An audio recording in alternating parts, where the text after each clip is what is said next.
Rob it.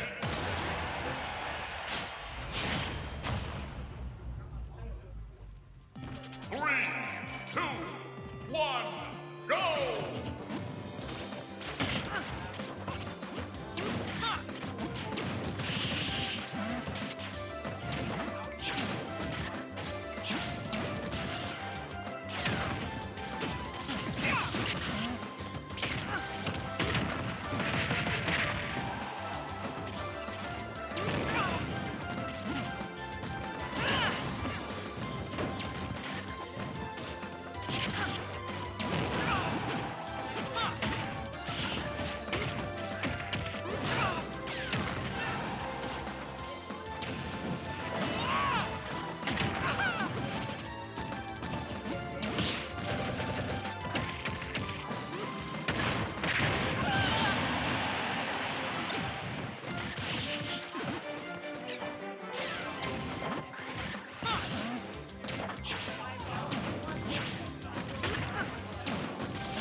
Say some words, title.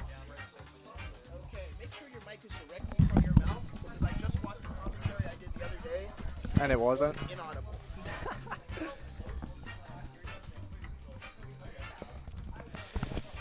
We center ourselves in the monitor. I think that's pretty centered, right? Wait, Yeah, you're a little fair. too far to the left. Let me just... No, I thought I was more. I thought it was because like that, so This I had is- to go more this way. I think this is perfect. Okay, we're good. We're shoulder to shoulder. This is Title. I'm Glory, and you're watching. This is not working, but you know what I'm about to do. You know I'm trying to. Oh well. Let's No, see if wait. this works. Hit the pencil tool up there. This right here? Yeah. Pencil. It should be working. Yeah, I think the Oh, it's pencils. just Wait, so does that We know mean? we can draw. Well. No, you we know what can to use do, our Title. fingers, dude. iPad, baby. Yeah. Hold up. Let me fit this mustache in the right spot.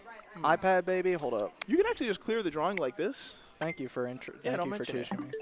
I And can you're already feel my watching- Tyler one head. And you're watching. Dun, Why is it not working? dun, dun. Oh, it's still in erase mode. You need a jingle, Kyle. We have to be able to say you're watching. You're KML. watching KML. No, you. We're just gonna erase that from my mouth. We don't really like that connotation. Anyway, Okay, that'll work. so I think we've got our next players coming up to bat. First, we have on our right side. We'll find out eventually, but you know that find out. person's supposed to be playing Avail pretty shortly. So we know Avail. We love Avail. Avail's been I playing this don't. game for a Please while. explain. Okay, so Avail is this really cool player who played Meta Knight at one point, and then started playing Pit at one point, and then started playing Chrom at one point, and then starts playing Roy at one point. So, you know, they have a pretty good character list of characters that aren't good. And then they picked up Roy. So how are they doing after they picked up Roy? I'd say a little better, actually. You know, they've just been, you know, getting their fundamentals as characters like that tend to have. You know, you can't really cheese with Roy. You just play really good neutral. I was about to say, does Meta Knight have fundamentals? Meta Knight has dash attack and dash grab, and then you just hope after that. Well, dash attack is a good whiff punish, but it is if you block it, they're dead. They should die. If Meta Knight uses I think one that's a good footsie of his two approach options, if you use it, it's a good whiff punish. Yeah, exactly. If you block it, they should die. Or not? Oh well, they're gonna take the law of equivalent exchange. That's exactly how it should be. Oh, and who's that behind us? Is that Electrode? And don't tell me we're getting Julie versus Electrode as our winners round 1, second match, winners round 2. Was this a bye, or did someone on our side have? I know we had there was a Joseph. bye. We had Joseph and Lugia. Yeah, we had Up Joseph earlier. and Lugia earlier. You know. Wait, my bad. Oh,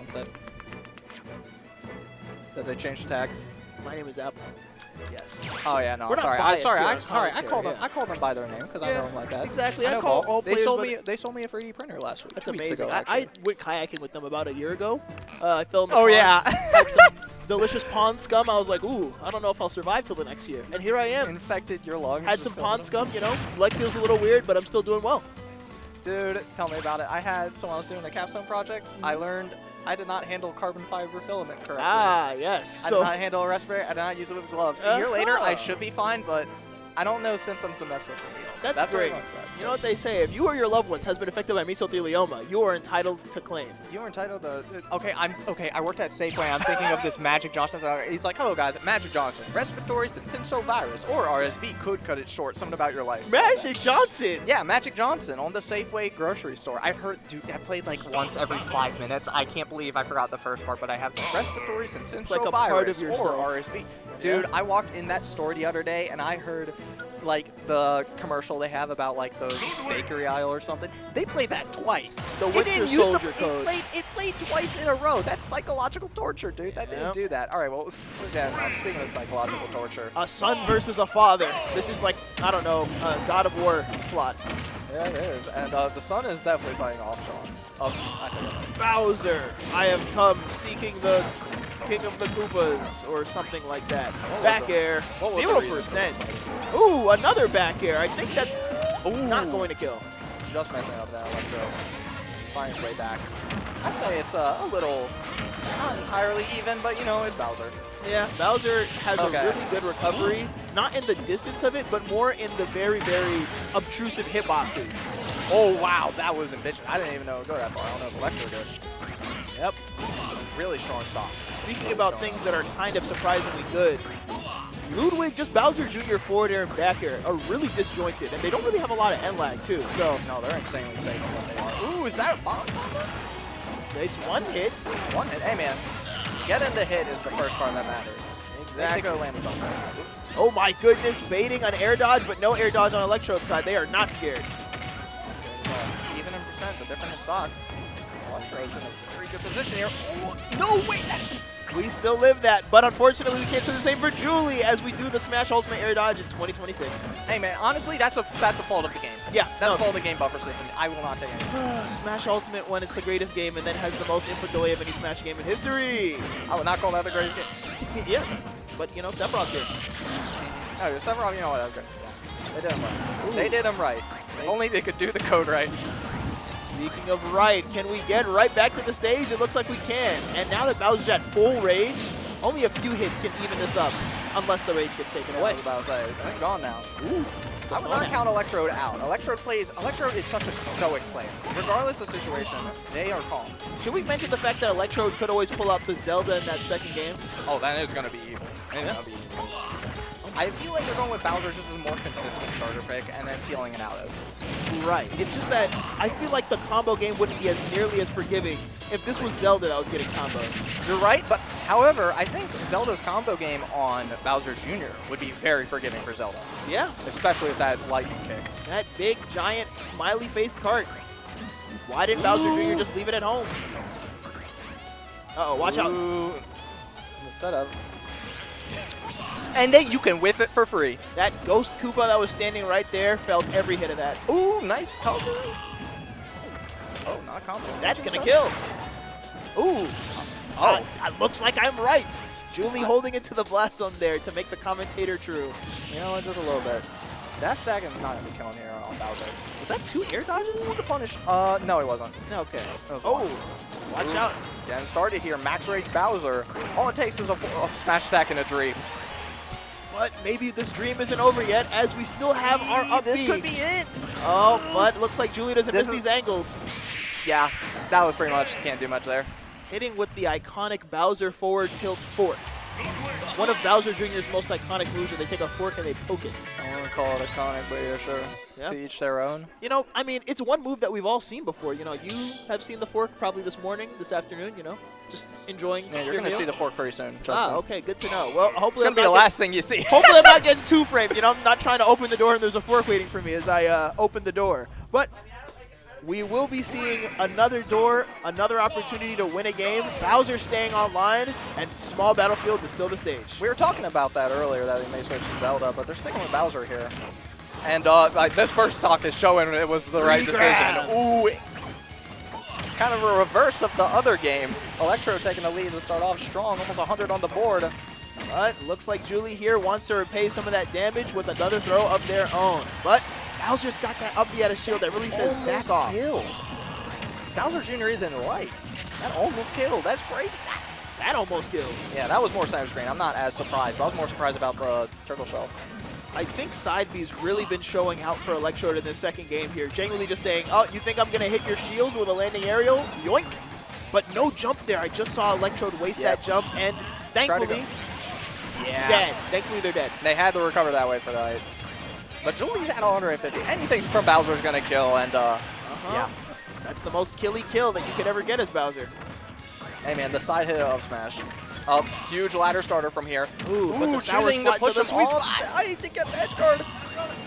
But not being able to finish it out. That Bowser get up package is really showing the stop the forward trap, ledge trap, especially against Bowser Jr.'s forward smash. So strong. One of the best in the game. Yeah, one of that character used to have the longest, I think, get up attack in the game back in Melee. Ooh, that 1-2 combo Bowser, that was so sick. Title, you weren't lying. That is a bomb combo. It just happened a little later than you expected. That was so sick. Yeah, no, it bounced him off into. That was sick. That's the kind of like skill expression. Whoa, we're hitting these like Proto Steve up air chains. Like, come on now. I mean, on Bowser, big hitbox with that up air with no leg. Yeah, you got it. Go now, our last stock is Electrode, and there's still a chance to make this work. 100% is not kill percent for Bowser. It's just another opportunity to put you at kill percent. That's what I'm saying, especially since we haven't seen stocks get taken a little low, like 150 with Electrode here. This is a familiar scenario here. Ooh, but going a little higher to hit him out. Now 7%, but the landing. No way. Yep. That's the classic pump fake. You see a Bowser Jr. landing, you sit back. The ball is in their courts. And you know what? It's a little misleading. I maybe intentionally misleading because he looks so pathetic when he's falling, and he's got some of the best aerials in that freaking thing. It's like the fork, but this time it's the lesser-known hammer. Yep. Can we get a replay on that hammer there? You really never see it coming until your child has a hammer in their hands and show it to you by hitting you with it. The hammer was made to kill people. Yeah. That's No why other you, reason. always supervise your kids' toys. Make sure they're not playing with hammers, forks, so on and so forth. Yeah, as and, we learned, Bowser freaking didn't. Yeah. Look what that got him. What Out do of we- winners. Yes, but that does not mean that their run is over. That means that the route of alternate success is a place they'll be taking. And speaking of taking, I should take my spot on stream, right? Oh, you're on stream? I am on stream. Against... Wait. My co-commentator in the meantime. Who is that? I forgot. It's Gaia Force. Gaia Hold up. Force. We'll write that down for later. I'm going to stop holding up the bracket. And my No, hold up the bracket, dude. Someone's got to carry on my legacy when I can't make it every other week, dude. Also,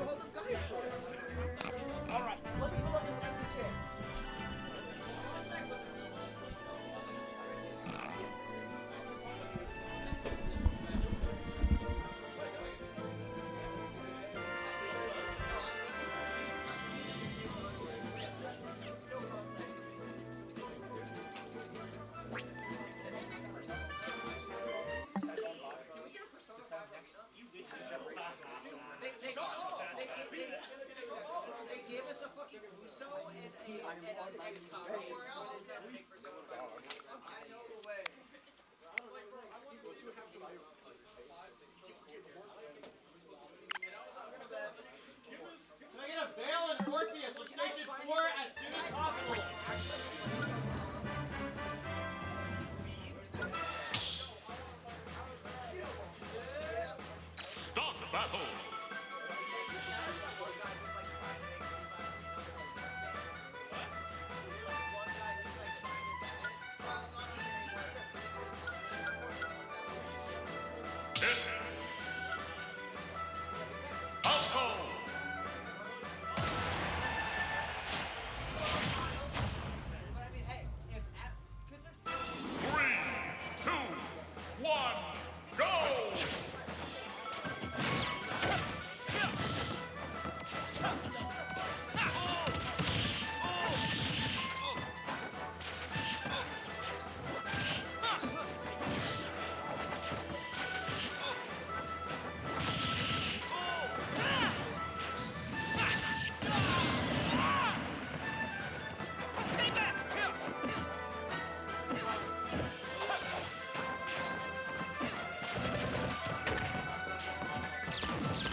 Hey everybody, Rowood on the mic here to commentate Pitt fighting one of these harpies known as Falco. We have Glory. Poison paint. PP if you will.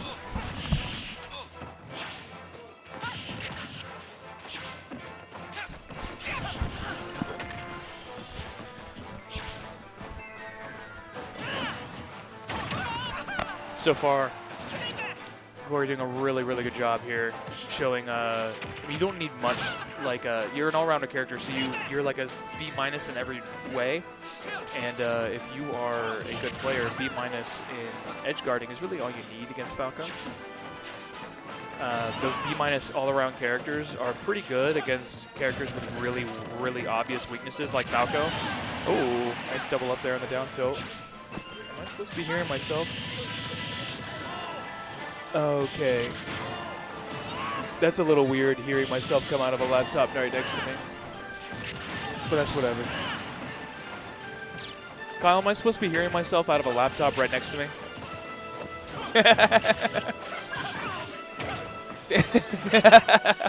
I didn't know if it was coming out of my ear or next to me. It was just my right ear. Anyway, a little bit of a quieter KMLocal today, but I say it's quieter. There's a lot of new people here, actually, and I love that. Like, what is it, 7 years in, and we're still getting new players here? Truly, we will continue the scene. Smash 6 is going to be crazy. This is going to be there's no way that this venue can handle a Smash 6 tournament. This poor venue can barely handle about 50 people, maybe. I just don't. There's no way. Kyle, what's the entrance cap on this venue? 64. Okay. That'll be a tough ask, but I get it. Nice nair there. Oh my God, yeah, just hold out. You were gonna die anyway. Are we gonna see the hero? No, not against Falco. Or not against, actually wait. Hero against Pitt, maybe. Hero against Pitt, maybe.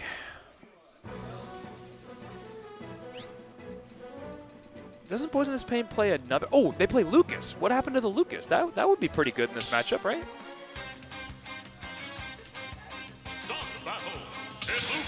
We are seeing the Lucas. See, I am smart. I am smart about this game. 3, 2, 1. Anyway, we're going to Kalos. Everything's blue. Dabu die. Using PK Freeze against the best projectile reflector in the game. Going to be a little tough, though. Basically have to commit to the PK Freeze early, and that's not going to work against Pitt, who is only exploitable off stage once they commit to the up B or side B.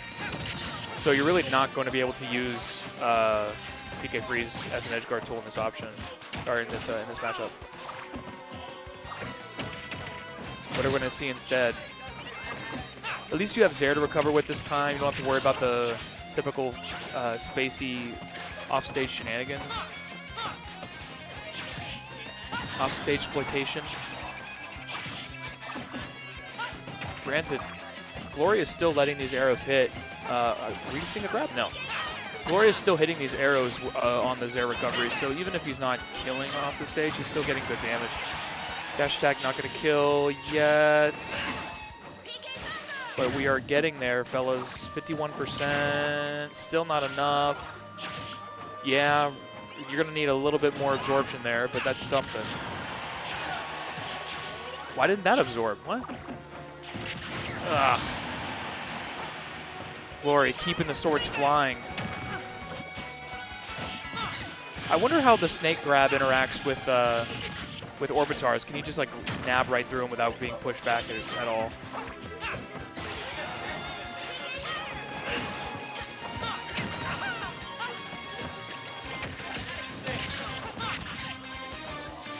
Ooh, nice recovery. I imagine that down smash is pretty good against Pit's recovery, but we'll see. Glory is just on point today, not making any real big mistakes, nothing that you can exploit, really. And Lucas is not like the craziest character ever. They're not the cheesiest. Unless you have like Japanese player level like confirms and stuff, which you have to like practice the character constantly for, it's not really going to work. Yeah, that's what I imagine. Down smash would be pretty good as long as you time it right. Grab, not on this stage. Oh, maybe it is on the stage. Rage is enough to overcome that high ceiling. And they make it a pizza pie. Great patience on the back air. That is cloud level safe. Do not mess with it. Glory knows what they're doing with that. Ooh, landing on there. That's a nice mix-up. Okay, what are we going to get off that? Nothing. The DI was wrong. Nice recovery on the Zair there. But what are we going to make of this? Let's see if we can crank the lead down a little bit before we inevitably lose that stock. Good spot dodge. It's not a true nair into down smash isn't a true combo. All that futzing around with down B will get you caught with the nair off stage. Maybe it was a setup. I understand you don't want to just sit there and take arrows either, so kind of stuck either way. Using the they use the magnet to turn around, but good lord, that cannot be. I know that works really well on Ness's recovery because it sort of halves the distance, but Lucas's doesn't work that way really. They just sort of drill right through. And this lead is extending for Glory here. Poisonous Pain. Oh, great tech. That's Kalos coming for you. I think that would work on most other stages. We're hanging on there. Ooh, very brave air dodge there. Glory just keeping the pressure up, and the wrong DI means you are dead at 110. Pretty clean, pretty, I would call that definitive from Glory there. They must be burning up in that jacket, though. A leather jacket in this venue, brutal. Oh, hey, Glory. I gotta ask, man, is that jacket warm in here? It's actually not at all. This place is very cold. I love it.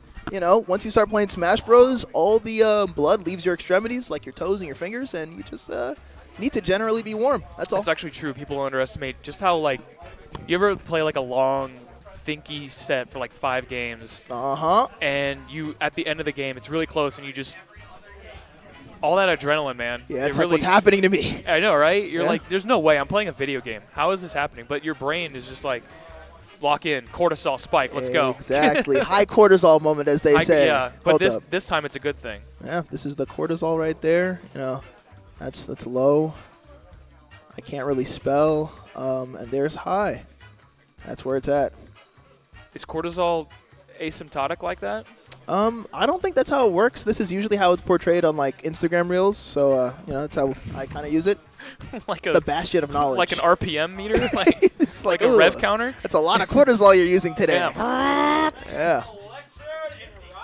Electrode is okay. Good. I was about to say because Electrode's currently, you know, fighting through the bracket of alternate success. Lugia's up here in winners. Yeah, already, Lugia. And then who else? I think it was Electrode versus Julie. Yeah, Julie was playing the Ludwig, which I think it's good that we're seeing a lot more of our players picking up secondaries, no matter how quirky they are. Like, I love that they're playing. First of all, their Koopaling is really good. Yeah. I hate that they play Ludwig. Why? Ludwig's so cool. Ludwig's the ugliest. He's got like a funny. He's got a voice like. Sorry, ugliest freaking. No, There's Morton. Morton's better. Morton's better? Morton has better hair. In He's fact, got he has- 3 little he's got- hairs. no, those are his eyebrows, right? No. So Morton's like, he's like this guy right here. He's got like a little like sprout. He's got like this nose, and that's like right Look, there. I don't like Morton either, man. But like, And here's Morton's hair. Morton's Morton's got this. Morton's at least got a dental plan.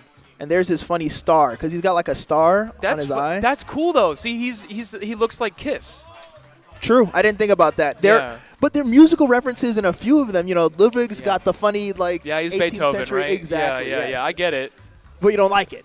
No, his stupid buck tooth and his like. He's got like a I little want my hamster. Koopaline to be like waha! I want them to be like crazy little gremlins. Like Lemmy, the big-eyed Lemmy. ones. Yeah. Lemmy is off something. Yeah. My favorite is actually Roy. Roy. That's a Yeah. classic one, you know? Roy. I think my favorite moment was when they were like, Roy, and then Roy shows Roy! up, and they're like, wait, no, Roy. That's, Roy Jr. It's funny because Xander Mobus was brought in the studio 2 times for that. I think they just used an alternate take. I'm gonna be real. Maybe, yeah. They're like, oh, by the way, Xander, just to let you know, we have DLC coming out for another character named Roy. Could you just give us another couple takes here, just in case? I mean, we can reuse this one if you need to, but we just need a little bit for insurance. Thank you. he's like, okay, so you're like Roy. Wait, Roy. Wait, Yeah, make it a little Roy. bit deeper. This is going to be Bowser's child. Thank you. Roy. Now, I need you. We already have Bowser. We have your take for Bowser. I just need you to add a junior to it. Well, looks like we're going to be Junior. adding a senior to the, Senior? the stream. what the hell does that mean? Well, you're not Unk status. We have older Smash players. We're both just dressed up from being employed. I'll show you what Unk status looks like with a funny diagram that I'll draw next to both of you. So here's Unk status, okay? Basically, you know, you got hair like this, and then you got one of these things right here. It's called a collar. Occasionally a tie. And then you got to throw in, the shirt needs to be tucked in. Exactly. That's why you're not Unk, because you didn't show up to bracket like that. And then loafers, if you're wearing loafers, you get kind of close. A watch will definitely put you closer to Unk status. And after this chat, I don't really know what brings you closer to Unk status. I'm going to have to consult you guys for this, because that's everything I could have thought of. Like, after this, I don't really know what constitutes Unk. Let me see what y'all have contributed to the Unk conversation. And we'll add it to our little funny guy here. I see. Yeah. Okay. There's Rascal. There's the Samurott Nick. And there goes Unk. He's gone. Disappeared. All right. So, chat, here we have Avail and Relwood. This is one matchup where it's like, I really don't know who any of these players could be playing because they have such deep pockets. They got like 12 characters combined. And instead of getting Lugia and Orpheus to Station 4, chat, you didn't hear that. This reference makes no sense. We're getting our iconic tempo on commentary. Would you describe me as iconic? I describe you as iconic, good value, you know, solid stuff. I appreciate that. Yeah. I would describe myself as more of a chud, but I, Shuts can be iconic. That Open is the true. door. My name's Open Harry the door. Dresden. you know, hopefully, Avail doesn't drop his recoveries like Homer dropped his donut. You know what I mean? Like who? Homer dropped his donut. Homer does drop his donut Homer occasionally. dropped his soda. His Homer soda. hit the doorway. Homer ruined his whole day. It's a bit of a bar. You Speaking ever seen of, that video? I have not seen that video. Homer drops his donut dough. Homer drops his combo dough. I feel like that's referencing the combos that we're seeing here. yeah. Oh, speaking of dropping your combo, looks like Homer did drop it. Homer No. drops his edge guard No. dough. And looks like here we're seeing some pretty solid neutral on this. You know, I don't really like playing hero whenever my opponent is fast. Yeah. So I have to do weird things like that and never look at the spell book. Players like Drew 2, they got a high Lexile level. They see that menu for a fraction of a second. They've already read it. True. Some glasses. Go Super Saiyan. Go Gadget. Read. Go Gadget brown brick building. I like building brown bricks in Minecraft. It's my favorite activity. I like building brown bricks in Minecraft. And What? oh, what's up? It is the. I forgot what the video went. It is the greatest thing to do on an app. I don't know. Did he say on an app? That's No, he was playing Minecraft on his iPad. right, and there was like a little like what? Inspector Gadget like PNG, and Yeah. only his mouth was moving on like the and his bottom eyes, left corner. His Yeah, eyes. yeah. Brown brick. Brown bricks is a deep cut. Speaking of deep cut, forward tilt, killing off the side there. Thankfully, though, this character is good at killing. Took off what's for his up name? air there. Yeah. Crom. I haven't said his name in so long, bro. I think this is the first time we see Crom on stream. Is Like, that? Yes, this is the first time I think I've ever commentated a Crom. Yeah. I think Avail is our only Crom player. Mm-hmm. I was thinking of, what's his name? Dash attack. Yeah. First time I've ever seen Crom dash attack kill on stream. Well, unlike Roy, that's an actual move for him. Really? Yeah, because, you know, no sour spot. That is true. It is still kind of bad. Yeah, kind of like the other one's dash attacks, Marth and Lucina, which I Yeah. don't think we've seen on. Well, we've seen that on stream. Callisto plays Lucina. Yeah. And Mark. That's nice. Ooh. Speaking of seeing, we're not seeing a way to get back to the stage here for Relwood. Just wasting magic. Ooh, whoa. Whoa! The swords start touching. Never heard that sound effect before. That's what happens when swords clank to each other. Chat, you ever clank your sword?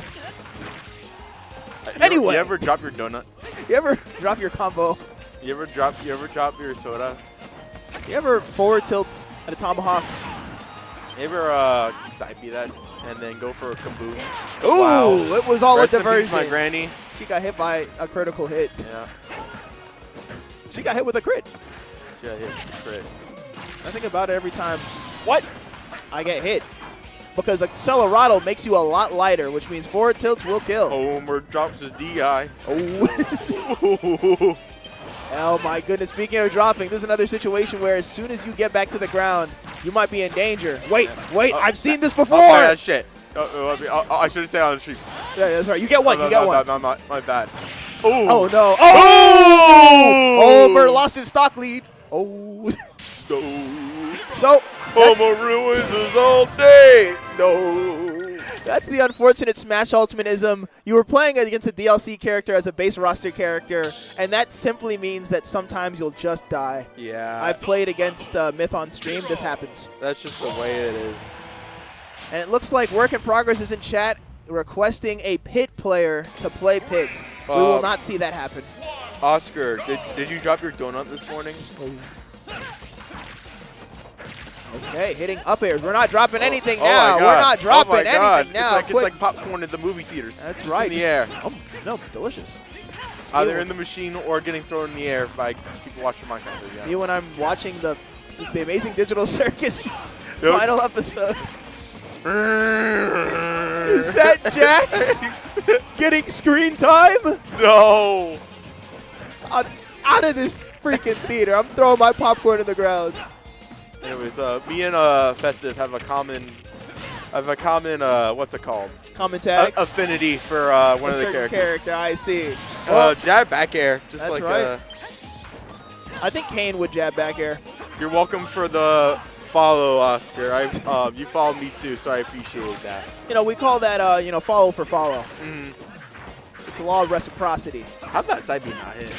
Up the other shield, Ooh. like your Bowser. I don't Speaking know. of up out of Down shield, air. this is one of those moments where, if you remember back in the early days, 2018, 2019 Smash Ultimate, Crom would simply just forfeit his life in order to kill you too. And now that we're a stock lead ahead, we can start seeing that pretty soon. Ooh, that's the wacky down air. All right. Tilt, side B. I love Airman theme, man. Airman theme is hype. I play it whenever I'm like, what's it called? I play it with this one meme where I'm just like shaking a cat being like, "Argh!" Chat. Oh, who's excited for the new Mega Man game next year? I'm always excited for new Mega Man. When Capcom locks in, it's like, wait a second. People love this character. Exactly. Capcom be like, nah, don't make another game for 12 years. Chat. Will this game connect the classic and X series, please? I don't care if it's the last Mega Man Classic Series game we get. I just want something that connects the bridge, you know? I think we should get Mighty number 10. We should get money number 10. Oh, and speaking of 10, we only need 2 hits to take off that stock. And once again, we are in the lead. I'm praying to all the 2019 Smash gods to get that forward air up B to take the stock. Just do the funny combo. So Chrom is like there's 2 characters in this game, or there's more of them. I think it's Mewtwo, Chrom, Pichu, and Bowser. I call them Sisyphus characters. Ah, yes. They have to work really hard. Why isn't Sheik on that list? Oh! Why is Pichu on that list? No, Sheik. No. Oh, Sheik's there too. Yeah. Sheik's there too. They have to try really hard, and then they get like nothing in return unless they get like a couple hearts. Exactly. I remember Void. Those good potential man moments where he played the game and then said, okay, I'm done. Let's see. Work in progress is Pit, low-key good for all of Rel's goons. I don't know if you want to know about Rel's goons. Rel's got some goons. He just got some goons. Except he's got the Mr. Game & Watch. You can just back air Chrom recovery and win. Yeah, surprisingly, Pit doesn't really do that bad in a Game & Watch, but he doesn't do good either because he's still Game & Watch. So, you know, don't play Pit if Game & Watch is on the screen. Play someone else. We got this Mickey Mouse Chrom House theme. Clubhouse. The Big Mickey. The Big Mickey. Pete is big. And now he's small. I didn't know you were going to pick that one up. And now I'm going to take it. Oh, and speaking of mice, we got cats on the Ha-cha-cha. screen. This cat is not playing around. Avail took that second game, and immediately the hero went back into slumber. And the cats are out to play. Just like Pete. I don't know. I don't think Pete's a cat. What is Pete? Pete is a cat. He is? Pete's a fat cat. Pete's Yes, a he fat is. cat. Mortimer Pete is a cat. another mouse. Mortimer's a rat. Mortimer's a rat? But he's called Mortimer Mouse, Yeah, apparently. because it's, you know, it was supposed to be Mickey's original name, Mortimer. Yeah. And then his Walt Disney's wife was like, I don't like that name. That name is cringe. Ooh, speaking of cringe, Incineroar rack throw. Back throw. That's not going to kill. Sends up the dreaded Sakurai. Where's the jump? angle. And up B. Oh, I see the reasoning behind Incineroar now. Making Just the ledge a living hell. down B, down B, down B. Surprising, you don't even need down B when Chrom up B is at a certain height. You can just jump down air and Chrom will join you. Ooh, I got a bit cheesy. Also, doesn't Incineroar's side B have a little bit of armor? A little bit. So wouldn't that be able to break through the multi-hits? Uh-oh, he's going to jump. Thank goodness, grabbing the ledge very safely. Ooh, but that panic air back dodge air hit? paid off. That's a Smash Ultimate. Wait a second, work in progress. Like, Trust real good. He does real good, though. Trust. Uh-oh. Trust this edge guard not happening because Avail knows how to adapt. He's played. Ooh, the combo would have been very useful there with this much of a percent deficit. Avail loves his, what's it called? Combo characters. That's right. Started off with the Mennonite, then went to Roy, Don't forget Pit. and oh yeah, Pit too. Pit and Pitu. Yeah, can't forget And, about Pit. Ooh. And now he's picking up the Chrom. You know, how it be. Just adding to his repertoire. Speaking of adding, he's got to add some percent to Relwood if he wants to make this game winnable. Oh my It's not goodness. looking good. Oh, gets the wrong side B. That's right. Unless you want to keep in the air, there. Because Chrom doesn't really have that good of landing options, does he? He just has to hope that he gets past you. Yeah. Ooh, whiffing the down B there. Never mind. The down B. It's back.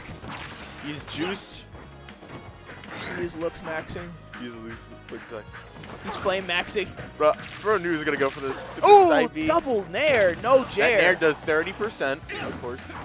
I meant to say jab, of course, chat. You know, please forgive me. Ooh, are we gonna read that? Nope, just gonna let it fly. Ooh, the tomahawk. Yes, bro. Avail is locking in. Like the cornered animal. Ooh. The right, cornered rat hear will me bite out. the cat. The Hear me out. cornered rat will bite the cat. If As- Avail gets one combo and gets the up B, he wins. Ooh, do you think it's gonna kill Relwood before he dies? Yeah. I've watched a Smash short about that. I don't know if that still applies in bracket. Ooh. Okay, seeing more dash attacks here. Relwood's favorite move to do. We've made it off the ledge. Avail's Ooh. going for it. Here we go. Oh, I almost had it. This is the most unsafe new drives, and there it is! Oh, The the knee iconic bash. Relwood dash attack. He runs up, he says, Incineroar! And Incineroar! You know, I like Incineroar's vibe. And there you go, jab into forward smash. True, we thought we were going to see some more hero, but Incineroar showed up to play. Incineroar! As he kicks him in the face. Ugh, yep. DI could have saved you there, but that move comes out so fast, man. Incineroar literally goes from like standing like this. You know, it's Incineroar. He's got a tail. His arms are like this. Okay. Is that his head? I can't tell if that's actually how his head is. He shaped. looks like Eggman, like a skinny Yeah. Eggman. And then, yeah, that's pretty much Incineroar, and we'll leave it at that. All right, Tempo, good luck on bracket. I'll be very biased as I commentate you. I'll be like, that's the one I taught him. That's what I would have did. On deck for stream after this will be Festive and Micro. Let's take a look here at the chat. Kimboyachi, hello, nice to see you. Quinn Cario, Luca, I am blowing you up. That's true. Sorry, Luca, you've been blown up by Quinn. And please don't do that to Mia Scarda. Electrode, I don't know who Mia Scarda is. That's a Pokemon. I see. Are they a cat? Yes. I should have probably guessed that from the meow. Yeah. Yeah. Okay, so I'm going to try drawing Mia Scarda from memory. My name is Apple to Station 4 whenever you guys are ready. Am I doing well so far? Well, it's the wrong color for one. Okay, that's good. Okay. And she's gone. Oh. So that's going to be Meow Scarda. Okay, yeah. Okay. All right. And did I get it right? Is that how she looks? Kinda. All right. Kyle, can you confirm this is Meow Scarda? Thanks, man. All right. Speaking of Meow Scarda, we're not seeing any of those characters here on screen. I don't think that Pokemon is in the game. Like even as a Pokeball, I think they're just not in the game. Yeah. All right. We're seeing Snake, the big guy, versus Bowser, the bigger guy. Wait, are we seeing Bowser? I can't tell. There he is. Yeah. So, Bowser versus Snake. Apparently Tempo likes this matchup. Yeah, I can't tell why. I feel like it's, you know, just struggling Sisyphus style, you know, just getting hit by a lot of things. Ooh, wait a second, I almost forgot. Bowser, thankfully, can take those trades without having to Bowser suffer. loves the trades. Yeah, but you also sometimes just get hit. And Fire Breath can set up grenades really well. I did not know that. That might actually make this matchup go from, you know, pretty terrible to bearable. Unless we get hit by this. Yeah, the Nikita is probably one of Snake's biggest assets in this matchup. Yep, it really is just the auto edge guard. It'll do it for you move. Ooh, slamming away from the grenades there. That's going to be pretty crucial throughout this matchup. Ah. Thankfully, 30%, it really isn't that much for Bowser in the scheme of things. What the? Okay, more neutral. Oh, God. Bowser's pretty fast, too, so he could just run past most of these. Ooh, and speaking of fast. Yep. So how down would we say Bowser is right now with 86%? 112. I mean, it's down, but... Well, he's off stage without a jump now. Is there any, like, world where Bowser can simply hit Nikita without dying? Not really. Okay. Then I guess Tempo's going to have to rely on his superior mobility when he does that move. You know, Bowser doesn't have a limited range when he's doing that. Ooh. Somehow unattackable. I mean, the percent was high, but that's Bowser, the heaviest character in the game. Oh, it was like, I'm pretty sure Nikita gets stronger the longer it's out, right? Is that true? I'm going to have to take well, you were right about that whole you can't get 9.9 after losing on Classic mode thing, so I'm going to have to take your word for this one, too. I mean, I'm not entirely sure about this one. Oh, 2 grenades. No matter how much Bowser likes taking trades, you do not want to get hit by both of those. Ooh, the pummel cutting off the grenade. Not what you want. Is Beldum a physical or special attacker? Quinn, I don't know who Beldum is. Beldum is the first stage of Metagross. I don't know what Metagross is. I know that that's going to kill if you get hit by the C4. Yeah. And it looks like Samurott says physical. I'm going to have to take that advice as truth. Well, Metagross is a physical attacker, so it makes sense that Beldum is. So, do we think we're going to see the Mii Brawler show up? I feel like we're going to see the Mii Brawler show up. That was miserable. I don't know if that matchup's any better. I feel like Snake, you can capitalize on the fact that more often than not, he's going to be a character that avoids the ledge and tries to just land back on stage. You've got the mobility, you've got the like burst options, just run up there and catch him before he gets back. Not to mention, even if you're not really benefiting and taking those trades by getting hit by grenades, you can somehow knock yourself further up, and then it's just as simple as catching Snake before he gets down, hit a thrupper, get an easy kill. But we're not going to live in that reality. We're living in the Bowser versus Snake round 2. He's still confident in the matchup. Yeah. With a new stage. This will help Bowser live a good while longer, but it also applies to Snake. You ever get hit by a down tilt that does 15%? I mean, there are a few down tilts that do that much. Which ones? Bowser? Bowser's just like 18. That's so. fair. He hits twice. Donkey Kong? No. King DDD? King DD's definitely does more than 15. Probably. Yeah, deservedly so. And that's about it. I can't really think of any other down tilts that do like 15%. We got some Brawler wisdom from our good friend Samurott Nick. He said, grenade makes it harder for Brawler to combo. That makes sense. Yeah, that definitely makes sense. So this really just is a situation of willpower over matchup, where you have to understand, even if the matchup isn't the best or the easiest, you gotta make something happen here. And if that means never getting knocked off stage, that's just how it has to be. Jumping right into the up smash. Yep, one of the perils of having a long animation. And, ooh, just narrowly avoiding that, I don't know what the up smash is called, Mortar. Oh, dying to back here. The trade was not what you wanted to see. But speaking of C, I was noticing there that when up B was going into Nikita, it wasn't detonating it immediately. Is that something I think that that's just because he grazed it. I see. Okay.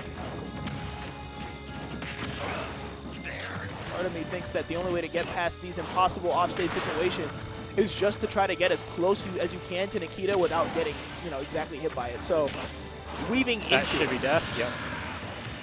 Those high side platforms are very good for Bowser side B killing. All right, watching more neutral here. This is thankfully still pretty even considering Bowser's high weight. Down air there. That's a free up B. Yep, and now we have to land. And thankfully Bowser is no slouch when it comes to getting landings. Do you think more side Bs might be efficient there instead of trying to go for the standard grab? Depends. Because right there, side B would have gotten you away from those grenades, gotten you away from the ground game that's so dangerous with Snake. Luca likes Bowser and Snake compared to Brawler because he always goes Bowser into Pelka. I'm going to tell you this, Quinn. I don't think Alice is Pelka. I think they play a very different Snake.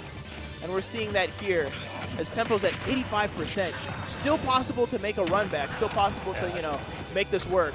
But it's going to take some serious reads. Yeah, never count Bowser out.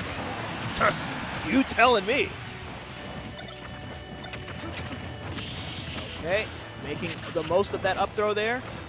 Trying to catch him on his landing there. Ooh, getting hit directly with the mortar, and now it's one more offstage situation after another. Okay. Ooh, just barely whipping the C4 there. And now we get a ton of flame breath.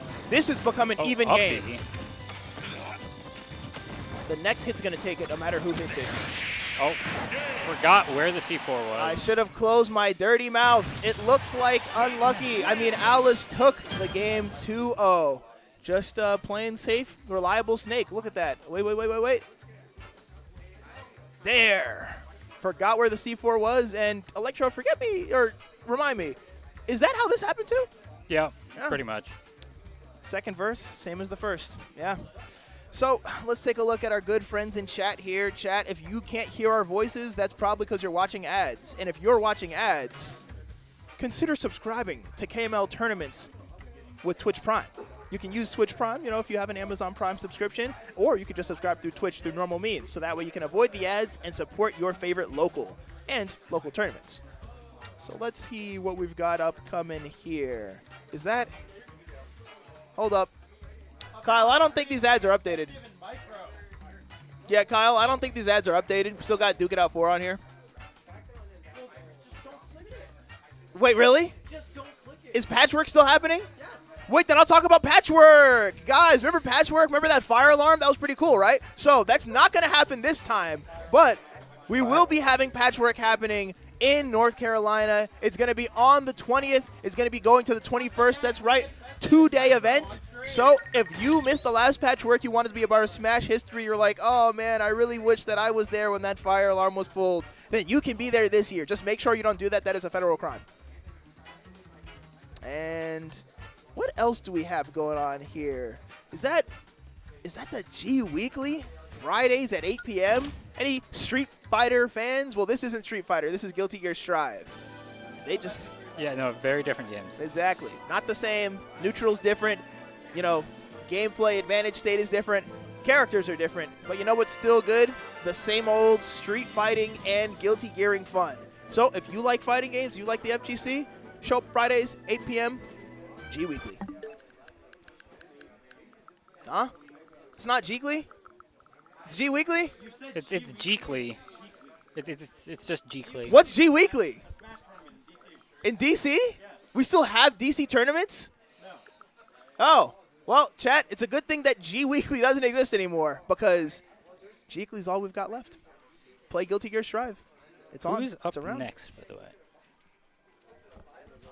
And yeah, just got a few ads to sit through here until we're ready for our next players.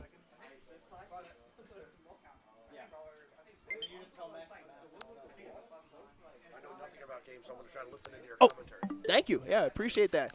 Okay, so Electrode, we've got to make sure that the best impression is made with this upcoming match between Festive and, is that who I think it is? That's Micro, the Steve player.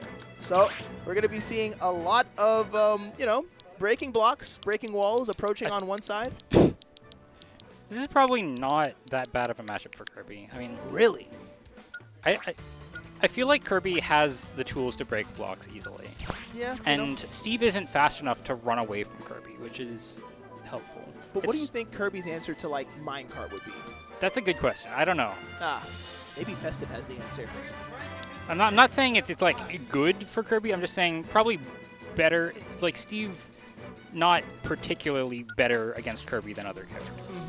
Not to mention, we always have the option of switching to Rob on the side of Festive. You know, Festive's still working on their Rob, but I haven't seen them pulling that out recently. They've kind of been like hard stuck to making sure that their Kirby is the best Kirby around. And we've been seeing those results pretty much from week to week.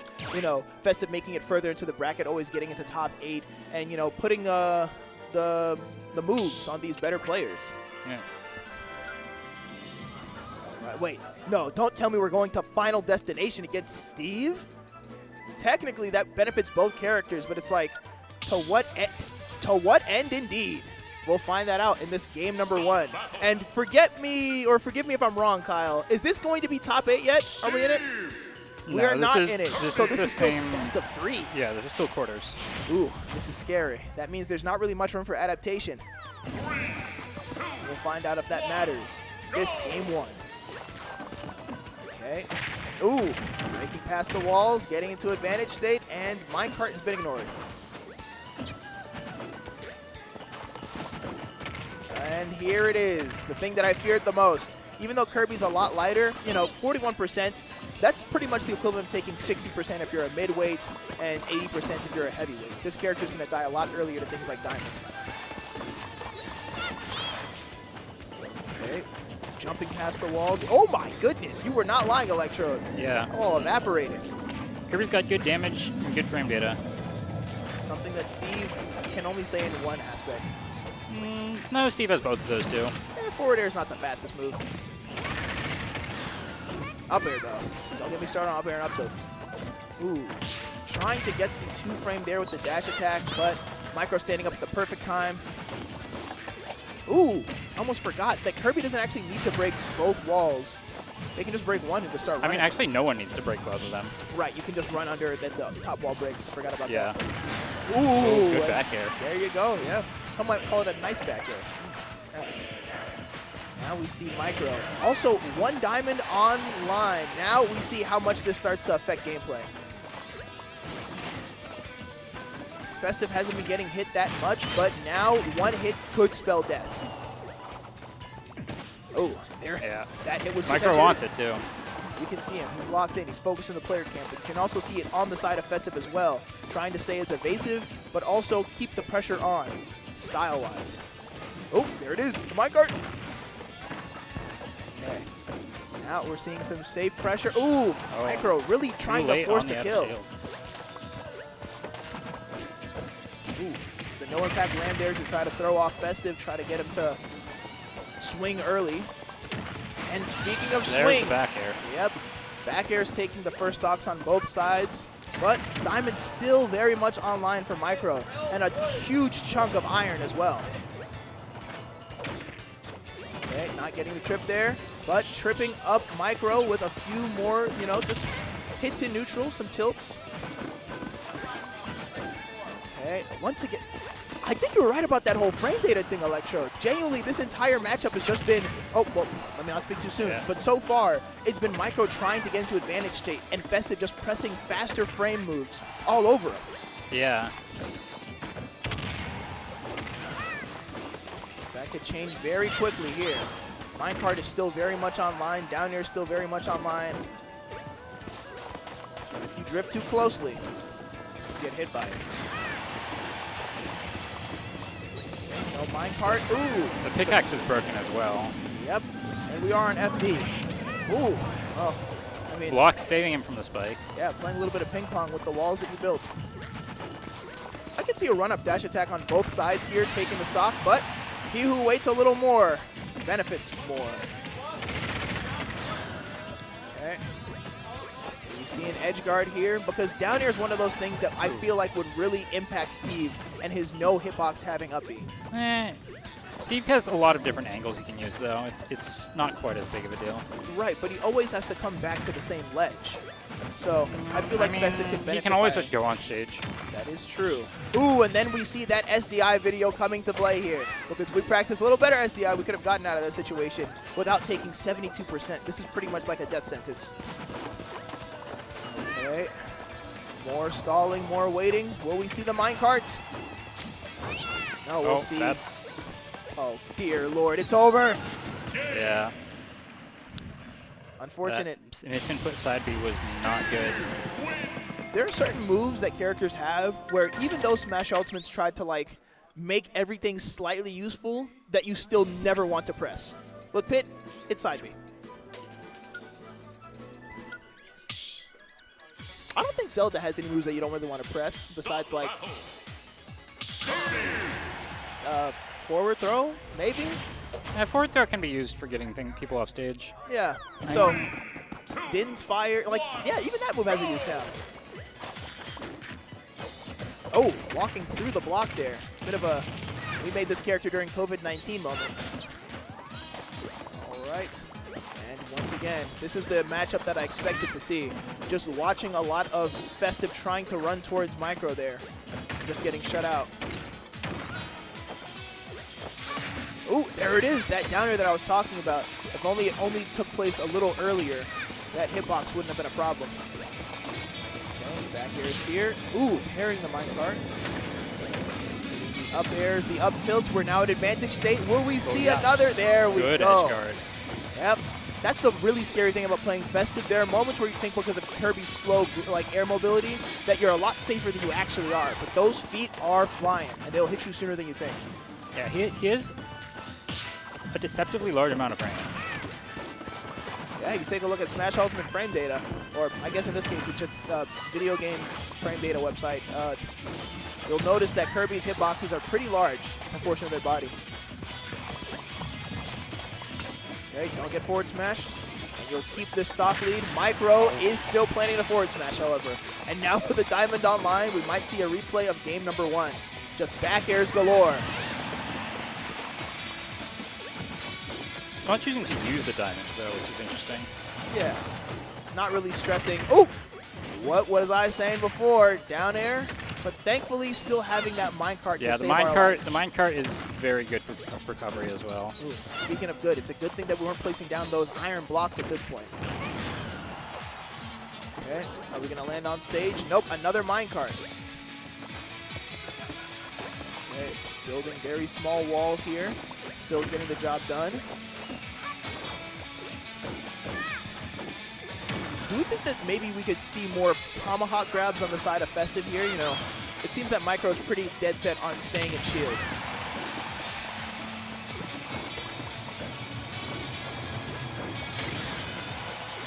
Okay. Another situation here where we could see a back air through the blocks, but we could also see a forward smash or back air on the side of Micro. It's not free to punish these blocks. It's not free to really put pressure on like that. What the? Where is he going? Hopping the over side. the get up attack. Ooh. Dear Lord, Diamond is back.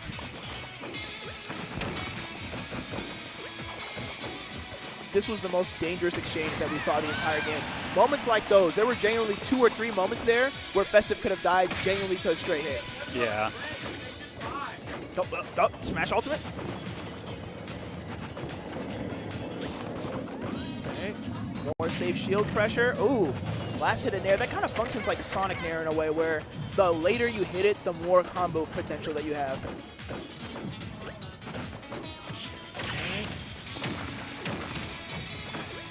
Oh, looks like we're going to comment here from Oolong. Tomahawk grab reward is 15% and the risk is 80% or death.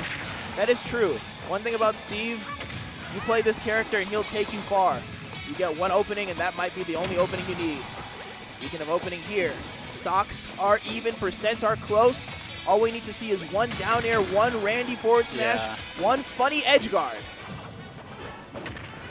Ooh, just barely Going surviving. for the up tilt back air. His back air hits pretty high for a back air. Ah, there it is. Taking the game 2-0 is Micro. Just playing a lot more patient, playing a lot more reserved. Managing to get those final hits. Yeah, it was still pretty close. Let's see here what our chat's been discussing. In terms of useless moves, we've got side B for Dark Pit sucks, but it's significantly better than Pit. I agree. Yeah. I agree, yeah. Except for Pit's, you know, killing pretty consistently all across the stage at like 150%. More than anything else kills. You're playing? I thought you were at like cooped up. What are you doing up here, man? Hold up. Take over from me, Electrode. I gotta I gotta play.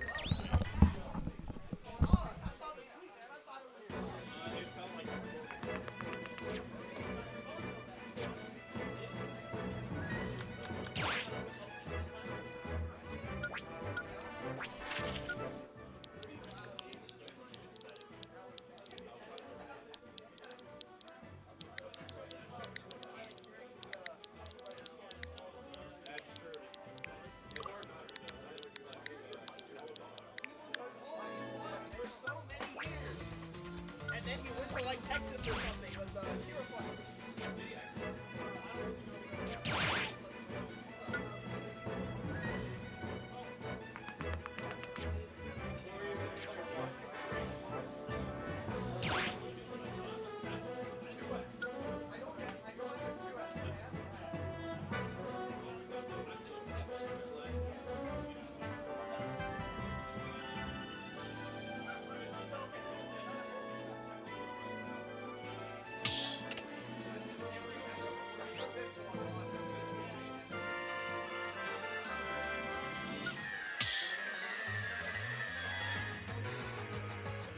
Stop battle!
悪く思うな。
倒せない。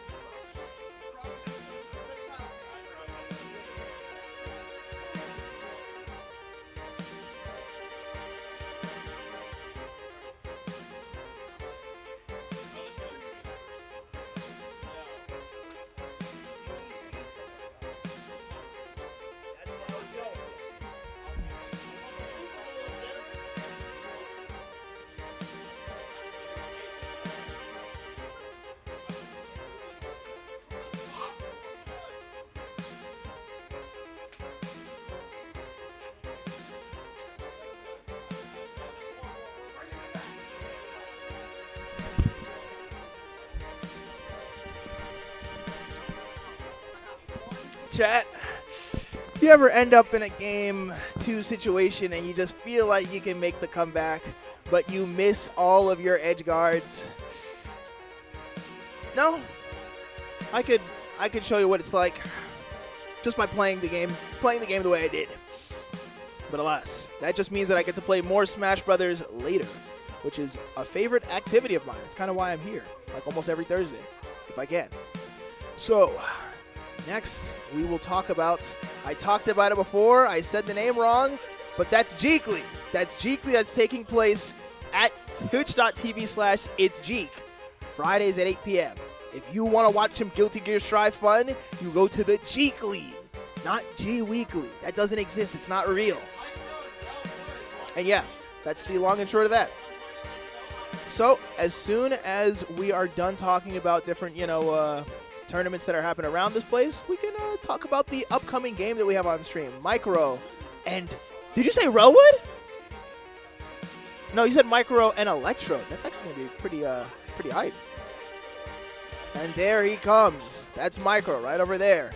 He's walking in this direction. And there is, yeah. It's not long now until we see some epic gaming.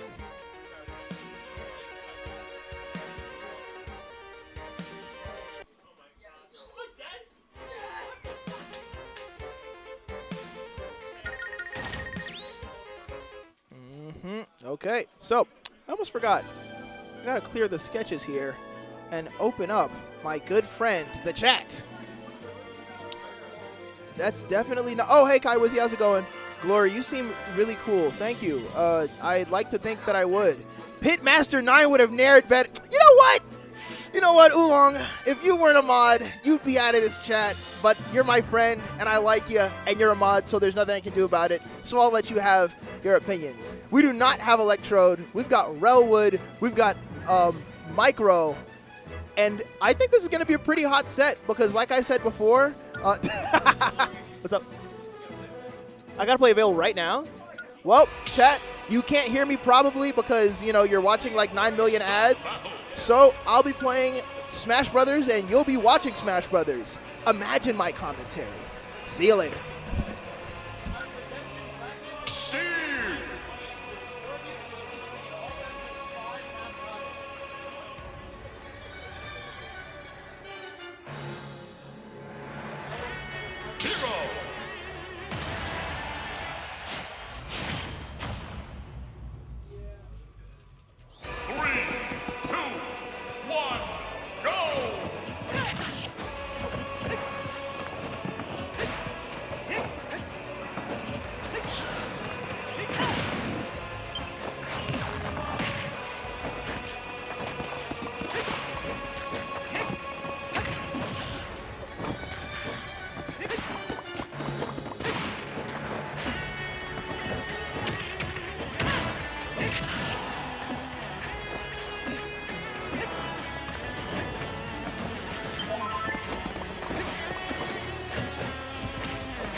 Everybody will play 3 sets.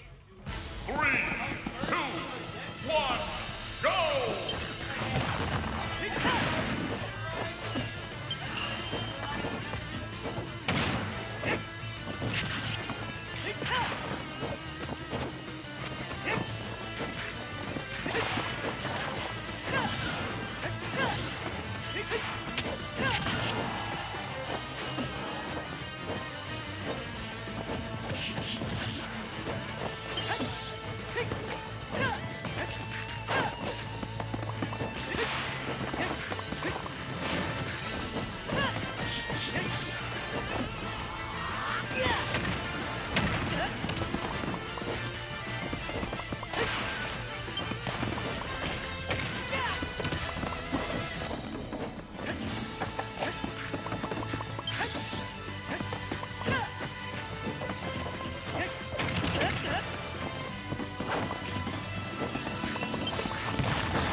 Chat, you ever play a best of 3 and the game that started as you were doing that is still going on? No. Welcome to my life. So, we've got good old, wow, 120% final stock on both players here, but one of them looking a little healthier than the other. Okay, yep, up air into nair. Thankfully, this is still pretty doable, unless you get hit by a big forward F-150. Okay, bounce is online, zoom is online, we're back. This invalidates a little bit of Steve's moveset, but a lot of Steve's best options aren't projectiles. Okay, there's the nair, there's the up tilt. Trying to use our magic wisely, but also not get hit by random run-up options there. That's the thing that you have to think about when you're playing as hero. Sometimes while you're thinking and trying to formulate your game plan, your opponent's just going to run up to you and stop whatever you're planning. Okay. Now, let's see here. Both players pondering here. Relwood, analyzing the pockets to see if there's maybe a different answer in there. Micro, a character specialist, staying loyal. And it looks like so is Relwood, as we are taking this almost last game with the same characters. 1, go! And it looks like the stage wasn't the issue here, so we're just going to be taking it right back to small battlefield. Unless that was battlefield. I wasn't really paying attention. I kind of showed up in the thick of it. All right. Getting the nair there. And bounce is online. Now that means down air and side B are offline for Steve. Just trying to approach, trying to get some momentum going here, because with all of your interesting spells and the way that they keep Steve at bay, they don't really stand much of a chance whenever there's a wall in front of Steve. So there's not much of an intimidation factor for him. Of course, once the wall is down, you really have to keep your P's and Q's dotted because, well, just like you saw it there, Accelerado's not to be messed with. Okay, one stock off on the side of Micro. Can we see a second stock? Or will Micro even things up?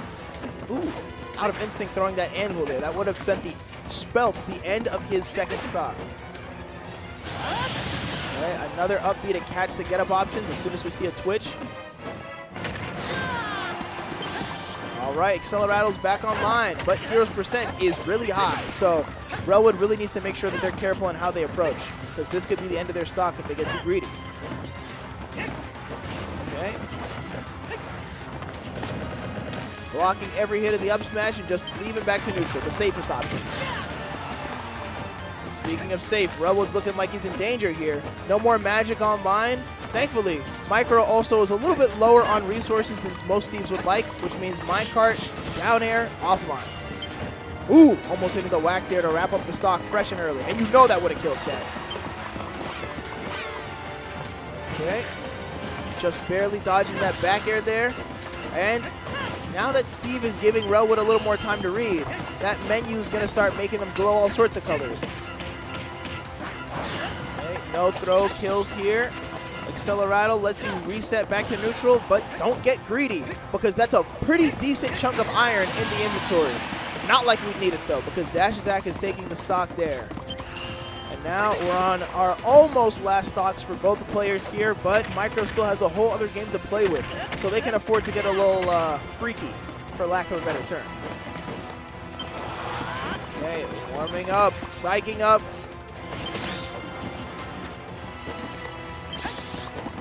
Let's see here. Yep, there's Kyle M. Wizard. Oh, and trying to chase down with the Accelerado forward air. Every time I see Steve's up B, I really just think, damn, this character is just, how did they code it? Are they still coding it? The answer is no, they did not code it well. So, forward momentum here. Up tilts, not killing, but just barely. And Relwood still has a lot of work to do. Never mind, work is done. Job's finished. Throw it to the heavens. And now one more stock will even this up. And I'm starting to see why Relwood did not switch off the hero, even if things were looking a little troublesome. All they needed was the right layout, the right hand, and all of a sudden this matchup goes from unbearable to doable. Okay. Chasing down with some Accelerado, running back and forth, but keep in mind of your much lighter weight. Okay. Ooh, just barely dodging that minecart there. And just barely dodging death by a diamond pickaxe. Just barely making it back past these, but Relwood is living by a thread, and unfortunately that thread has just been cut, as we are now on our last stock, as Micro's taken barely any percent. This is, once again, even, which might mean the end of Relwood's winner's run if something crazy like that forward air leads to something crazier. Okay, there's Nair, there's forward air, and here's a brick wall. Thankfully making it past before the wall continues its construction. All right, Micro here trying to build more resources, trying to build a wall, but Hero has a pretty good way of, just, Jesus Christ, Hero has a pretty good way of walking up and putting the pause on you. Game number 5, just like that. I can't wait till we get to the replay section because I'm going to need to see that again. Wow. And apologies for peeking the mic, Chad, but good Lord. Imagine just walking up to a guy and killing him. That's the British simulator. That's the UK simulator. Walk up. Oi! You getting rude to mans? Boop! Game number 5. I think that we're not going to be seeing any character changes, so we're just focusing on stages we don't want to go to. And what I'm thinking here is we're probably going to be going to one of the towns, one of the cities, maybe a stage that has wood to prevent Steve from getting those good materials, forcing him to use pickaxe? No, forcing them to use regular axe to mine those materials and lose their beautiful up airs, their beautiful up tilts. We'll see how this continues to go. Yes, you are right, Fallacy. Gambling could have done that. Gambling is actually what did that. Life is a gamble, and gambling's cool as hell. So live every day like you're gambling. And then come to the KMLocal to gamble your $15. No, I'm just kidding. It's all skill-based. It's all skill-based. Okay. Now we are locking in for game number 5, chat. Get seated, get ready, and get going, because we've got some Smash Brothers to watch. Speaking of going, where's everybody going? Oh, Hollow Bastion. Okay. Once again, this is one of those stages where I feel like both characters benefit. There's not really much of a disincentive, as they have a lot of room to play around, a lot of room to read, flex the Lexile level, a lot of room to mine. Okay. Just up being past everything there, just leaving Steve a little surprise. And Micro's focusing more on the resources than on evening out this percent, which is fair, because once you have Diamond in tow, making this percent even is just going to be a walk in the park. All right, now we've got Acceleraddle online, and this could be the way the stock crumbles. As we've seen before, Relwood is not afraid to chase all the way into the depths of the Blast Zone. Ooh, and speaking of depths of the Blast Zone, that's where Micro got sent to with that down smash. Sees a block, don't mind if I do. All right, but now Micro's putting the pause to the players, trying to get some combos off of those up airs. And looks like those combos are continuing. And if we don't get Zoom here, it looks like that's the end of the stock, but Zoom came just at the last second, giving Micro another chance to edge guard Relwood.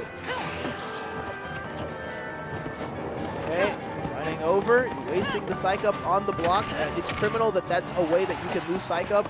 Sakurai needs to come back to the game and patch that out. Ooh, that could have ended up in up smash, no impact landing territory, but thankfully still holding on to this stock is Relwood. This stock is getting over right now. Oh, but the magic's getting low. Bad crop, we're going to starve.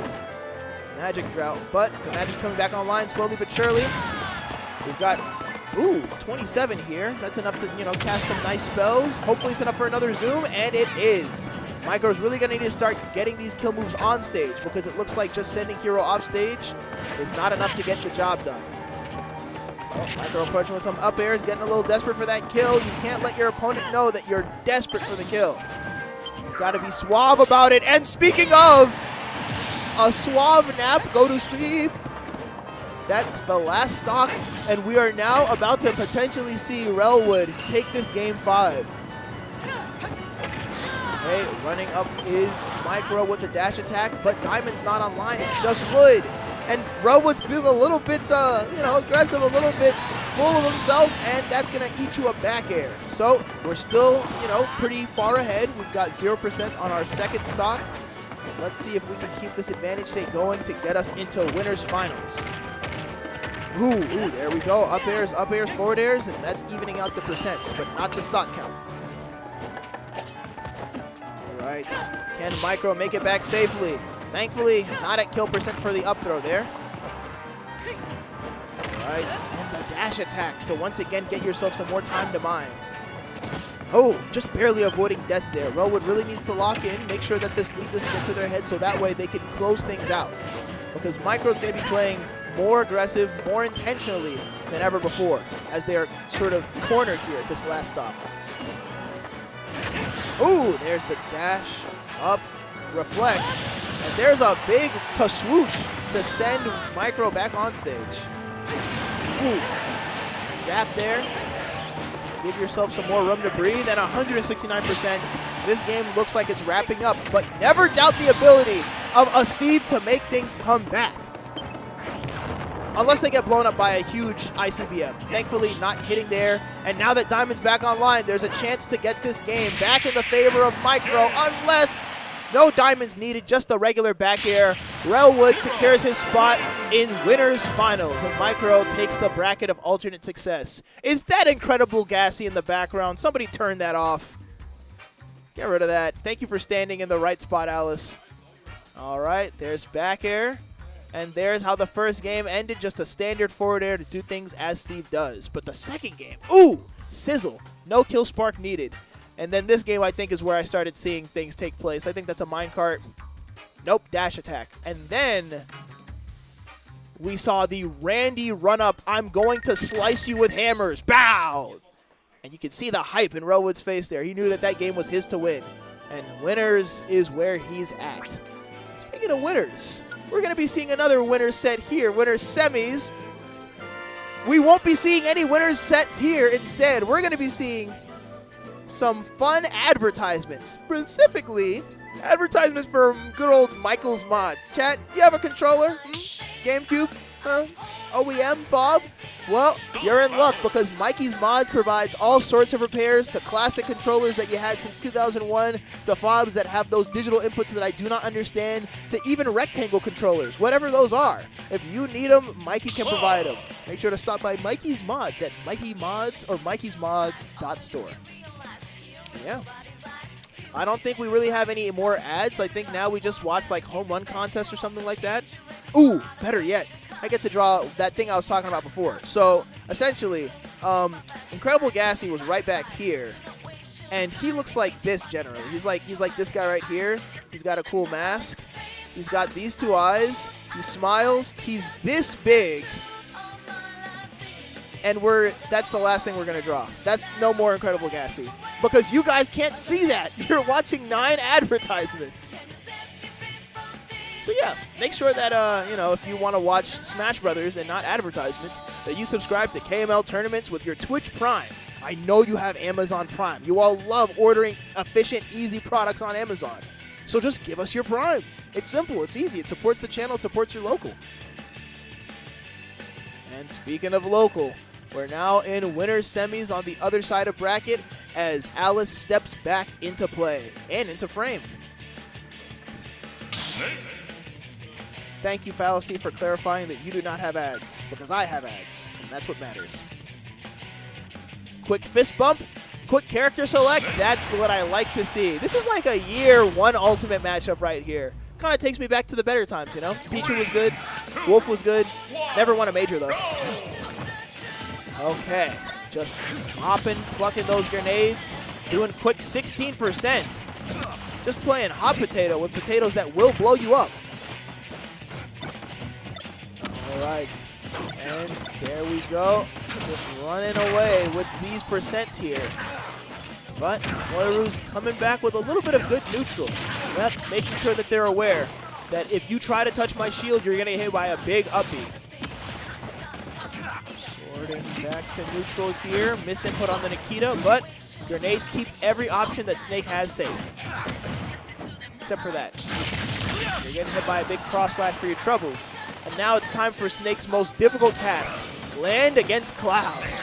We'll see how that works here. And thankfully, getting back to stage is something that we did. And we're back off stage again. Okay, eliminate those forward airs, those back airs. Thankfully, we are still alive as Snake has the damage, the weight to survive, but not a second back here. Alice getting hit in real life, but given another back air to Moiru for their troubles. Just barely dodging that grenade there. Moiru staying locked in, making sure that all of their aggression is safe, is calculated, except for that C4, forgetting the location, taking this back to an even game. Now, the thing about trading with Snake is that, you know, you have a bigger weight, then you'll be, you know, on the better side of most trades or being pretty equal in terms of trades. Cloud is not the lightest character, but they have a pretty exploitable recovery. So getting comboed or put in the air at all by these grenades could spell a little bit of trouble.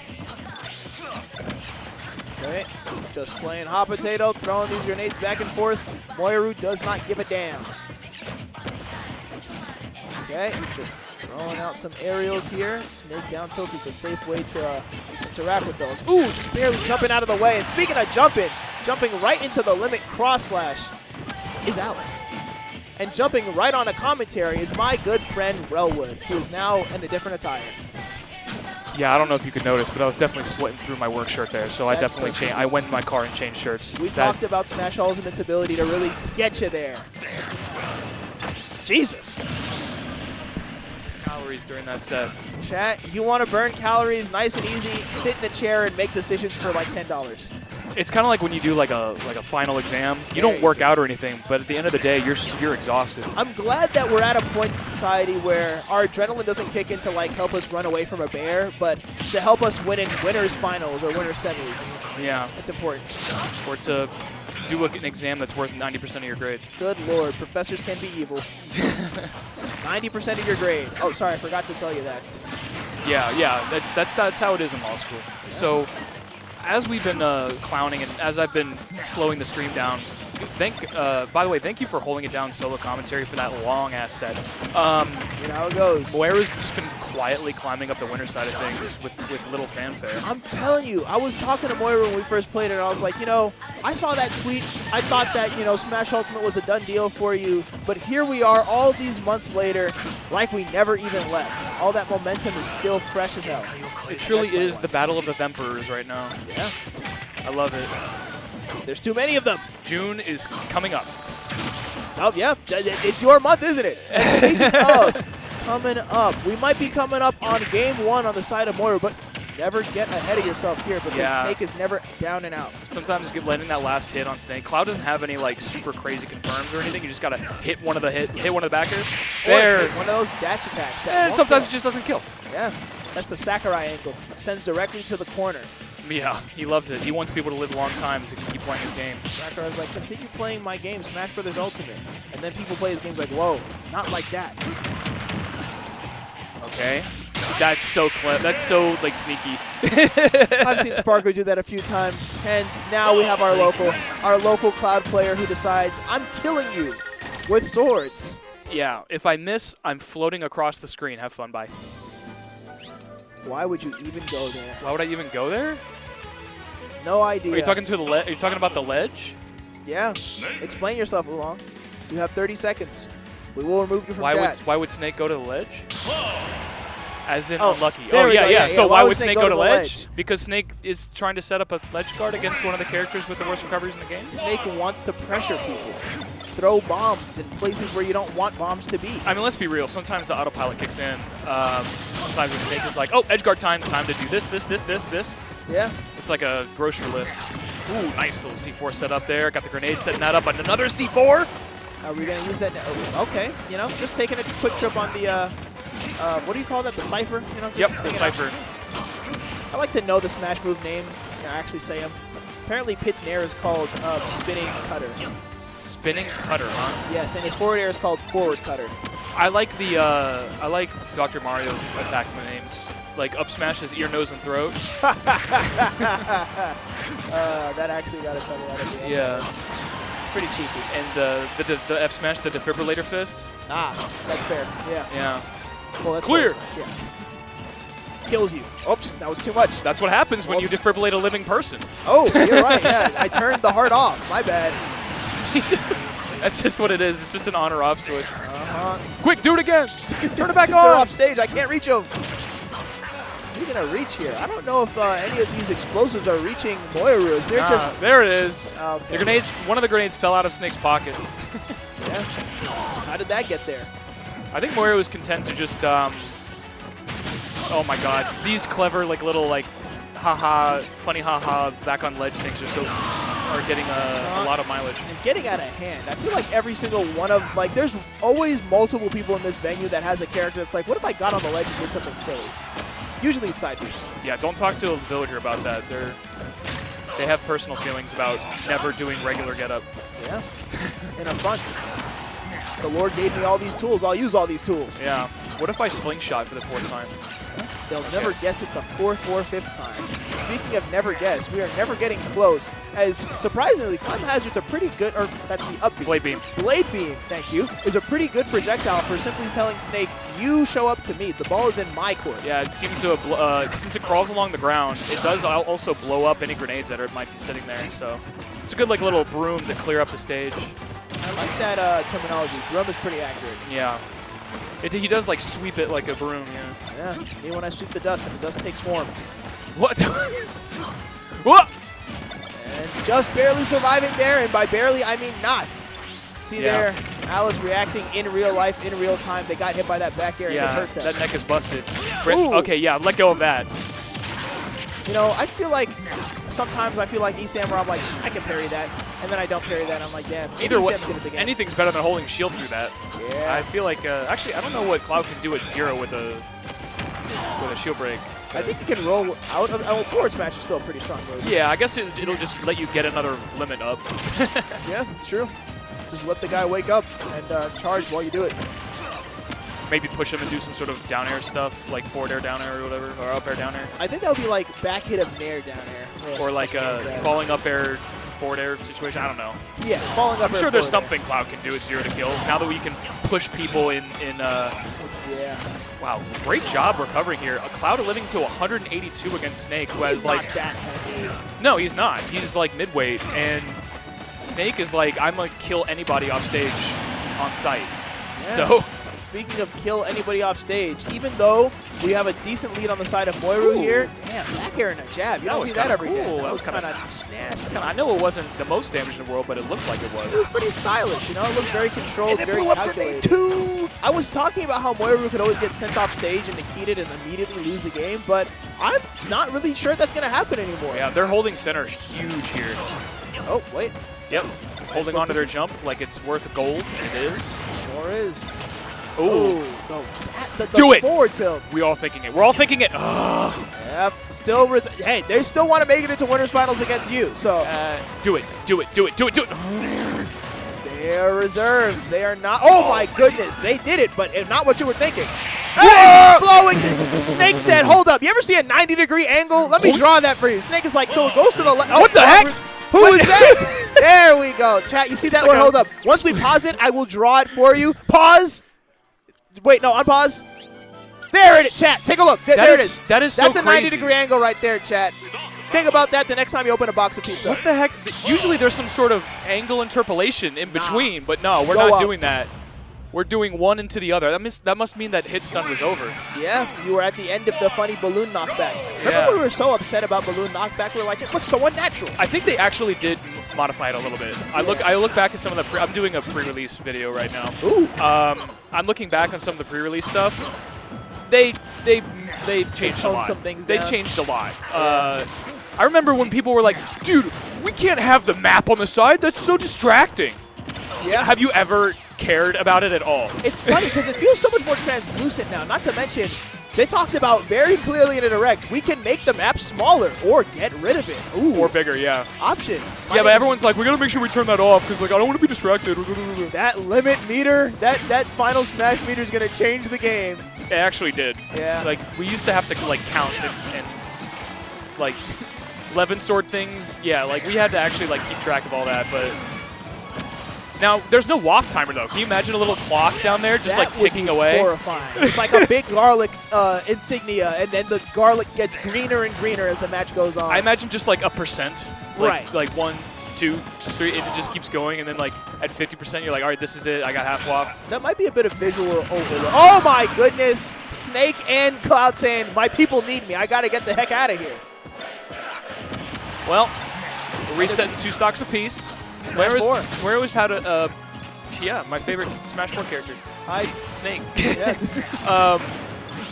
I think Moira was wishing they were playing Smash 4 with this character, but regardless, good enough to get the job done. Moira's been in a pretty like consistent lead this entire time, which I think is the key. It's just take an early lead, and it's a lot harder for Snake to do what he wants to do without a lead. So Snake is one of those characters where they have the lead or it's neutral and they can pretty easily snowball things into their favor. But when you ask Snake, hey, I need you to approach and take back advantage, then Cloud says, I'm screaming at you.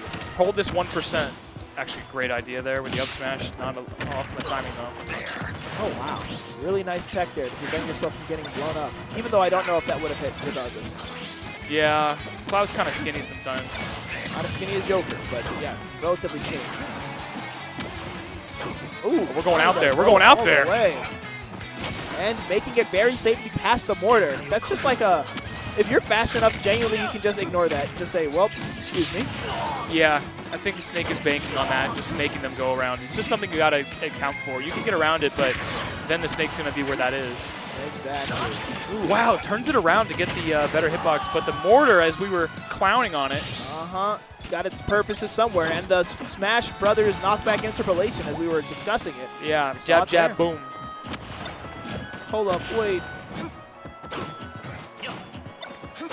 Okay, just killing ourselves, you know, as we do. As we saw at, what was it, Level Up Expo last weekend? Yeah. It happens to literally the best of them. Quite literally. it doesn't get better than that. And also, chat, excuse my language, we self-destructed. Can't forget to keep things... That's actually, like, really apt for that because it's a bomb. Doctor, blow me up. But Yeah. Snake, you will blow up. Do it, I don't care. My goal is to blow up and reset to 1 stock apiece. Resets. There. Yeah. Moiru, I keep forgetting that they're up 2 games. So we could truly just see this game end here unless Alice comes up with a pretty sneaky Snake game plan. That is what Snakes are known for being. Yeah, maybe CQC could also be shown here. Please Are do we going to see Moiru, it? Please, I want it so bad. Moiru, now is Give it the to me. chance. Oh! And Moiru, Time listen. and place, Moiru. And in winner's semis, they tried to go for it all, and thankfully didn't die for it. Oh my goodness! What are we doing? What are we cooking? What are we cooking? What's in the pot? Vegetables? Pork? Stew? Okay, just watching the Cypher fly away, getting... Yeah. Oh, good lord, this is dangerous. But, wait, do they know? Do they know? I think they know, and Do I they don't know? know how much time is left. I'd say about 10 seconds before it blows up on its own. Oh, this is not safe. Yo, watch your jet. Watch your jet. Watch your jet! Okay, it blew up. Thankfully, nobody was around when it happened. All right. Just sweeping the dust. Yeah, get off my stage. Get out of here like the raccoons after the garbage. There are rats outside my workplace. Okay, Genkai Yokweru. That means limits are meant to be broken. I think it means I'm breaking my limit. Oh, well, Literally, yeah. Chat. There it is! Speaking of breaking limits, looks like the limit of Alice's winners run was winners semis. They will now be taking the bracket of alternate success, and we will be watching it as we start streaming losers bracket. But first, a quick highlight reel of all the best Game 1 moments. Ooh, that only happened one time and never again. And Where's then, that of course- flashback episode we played the last game? Ooh, there we go. Yeah. That was a bit of a remember when? Yeah. Winner semis the other side. That's like my victory is it's the tuning exams. My victory is pushing Moiru along. Exactly. It's Yeah. like the motivation. You're where like, that's my ninja way. Yeah. Yeah. Is that how they said it? Oh, With the blood coming down. believe it. Yeah, she scraped all of Hinata's blood. That's it was incredibly inhygienic. That's just that's one of, they didn't even have modern healthcare back there. I know they had funny What are you ninja talking about? They healing. had Ambu Black Op healing. Right, but what does that do about blood illnesses? What if one of them gets leukemia? I'm sure there's a subplot about that. Yeah, sure. Lady Tsunade will come up with a cure for that eventually. True. Let's you see what you can here. heal from? Trey did not lock in. This is your fault. If you were there, Trey locked in. They needed you. Thank you, Matador, for telling Oolong exactly the truth here. Oolong, why weren't you here? You would have been the motivation that Trey Thank you for not needed to coming, win. Oolong. I'm in winners finals now. Yeah, no, thank you, Oolong. Just let somebody else have it for now. Yeah, this is actually going to be my last KMLocal for a long time. Oh, focusing on school, lock it in? No, I'm done with school. Oh, I've great. got plenty of degrees for that. I'm actually, you're kind of right. It's just not like college. Right. It's just I'm rolling into Japanese school. Aha, that's how you knew Genkai will so on and so well, forth. you know. Yeah. Yeah. Not Duolingo the only goes flex. so far, so I'm like, I need a teacher. Yeah. So- Speaking of Duolingo, I'm very close to losing my streak. I got like a year streak, and I'm like, I'm done. Yeah, I'm done. I've reached my limit. Who's your favorite teacher? Is it Zari? Is it who's the purple girl? The purple girl is Like I know Linda or Lily. something. Lily. Yeah, that's Lily. Yeah. The bear. The bear is Falstaff. I don't know why his name is Falstaff. Volstop. That's a Swedish name. I love you, Glory, and Big Electrode. I don't look anything like Electrode. If that's what you're trying. If anything, I'm big. If anything, I'm big K-Bean. That's true. That's true. Well, technically, you two are pretty similar in height. It's just, big in I'm numbers, just big in in age. Yeah. Thank just you. Combined, the age of our commentators is I'm 70-something. I'm L-Bean Bro is because it comes LLB. after K. Anyway, Tempo was saying how they were like, high key. This is how you know I'm older than him. He was like, high key, I'm actually glad that you won because you had really good fundamentals and I didn't want to play you right now. And he's like, I've learned to like the Steve Bowser matchup. And I'm like, okay, man, whatever you tell yourself. Yeah, because I'm going to say it right now. I don't think this matchup's very likable, except for when you just hold Flame Breath for dear life. I get it, though. Sometimes there are certain matchups where you know on paper, like, yeah, this matchup sucks, but I'd rather play it than one of the ones that I'm better at. You know what I mean? Yeah. Whether it's comfort or familiarity or, whatever. Like, I'd rather play Sonic than a lot of characters. Yeah, because there's a sort of like flow chart that's essentially just, Yeah. listen to the flow chart, you'll It's be the fine. devil you know, Exactly. Like, if there's a certain piece to going into a matchup like, I know this matchup sucks, let's do what I can. Exactly. Versus the neutral you don't, where anything can happen because the character doesn't have a flow chart. Yeah. They just do what they need And to. you get bodied by like a Robin or whatever because you have no idea what's going on. There's Fire. nothing more frustrating than getting hit by things that you don't understand. Chat, don't be afraid of things you don't understand. Be angry at them. Why don't they play characters that we know, huh? Yeah. Why do I have to fight Toon Link? Exactly. Like, whatever. Like, Delaboyd, come back. We miss Isabel. Whoa! I think that was actually favorable. you. Couldn't we have still tech that, though? I didn't see the No, it was untech Red roll. Splash. It was Red Splash. Fair Full rage, enough. 160. Yeah, you're done. Speaking of done, the stocks are once again even, but this is Bowser, so he's probably going to start the game at 80%. That would be pretty good, actually, if he did, because then he wouldn't be able to do this. Thank goodness. There's a DI video regarding this. Yeah, I actually was able to SDI out of it, too. Accelerator helps, obviously, but Bowser's so freaking heavy, he doesn't really care that he's at 40. He is big and fat, but that also means that 40% to him is 0% to pretty much everyone else. Ooh, no impact land to take that stock. Sure did. Doesn't matter how happy Bowser is. That genuinely is just one of those mechanics where it's like, oh, we did not expect Steve to be able to get that high and then do up smash. They're no shot. They had 2 more years of patches. They knew. They developed this character in living rooms. They couldn't have done that. They did it over a Microsoft Teams. Zoom call. So how many frames should Minmin's up smash take to come out? I don't know. They nerfed that, Yeah. if you don't remember. I remember that, and it's Yeah. still pretty fast. They It's still nerfed it by pretty 1 strong. frame. It's not that strong. I'm going to be real with you. It's not that strong. Yeah, but the It's speed not- makes up for it.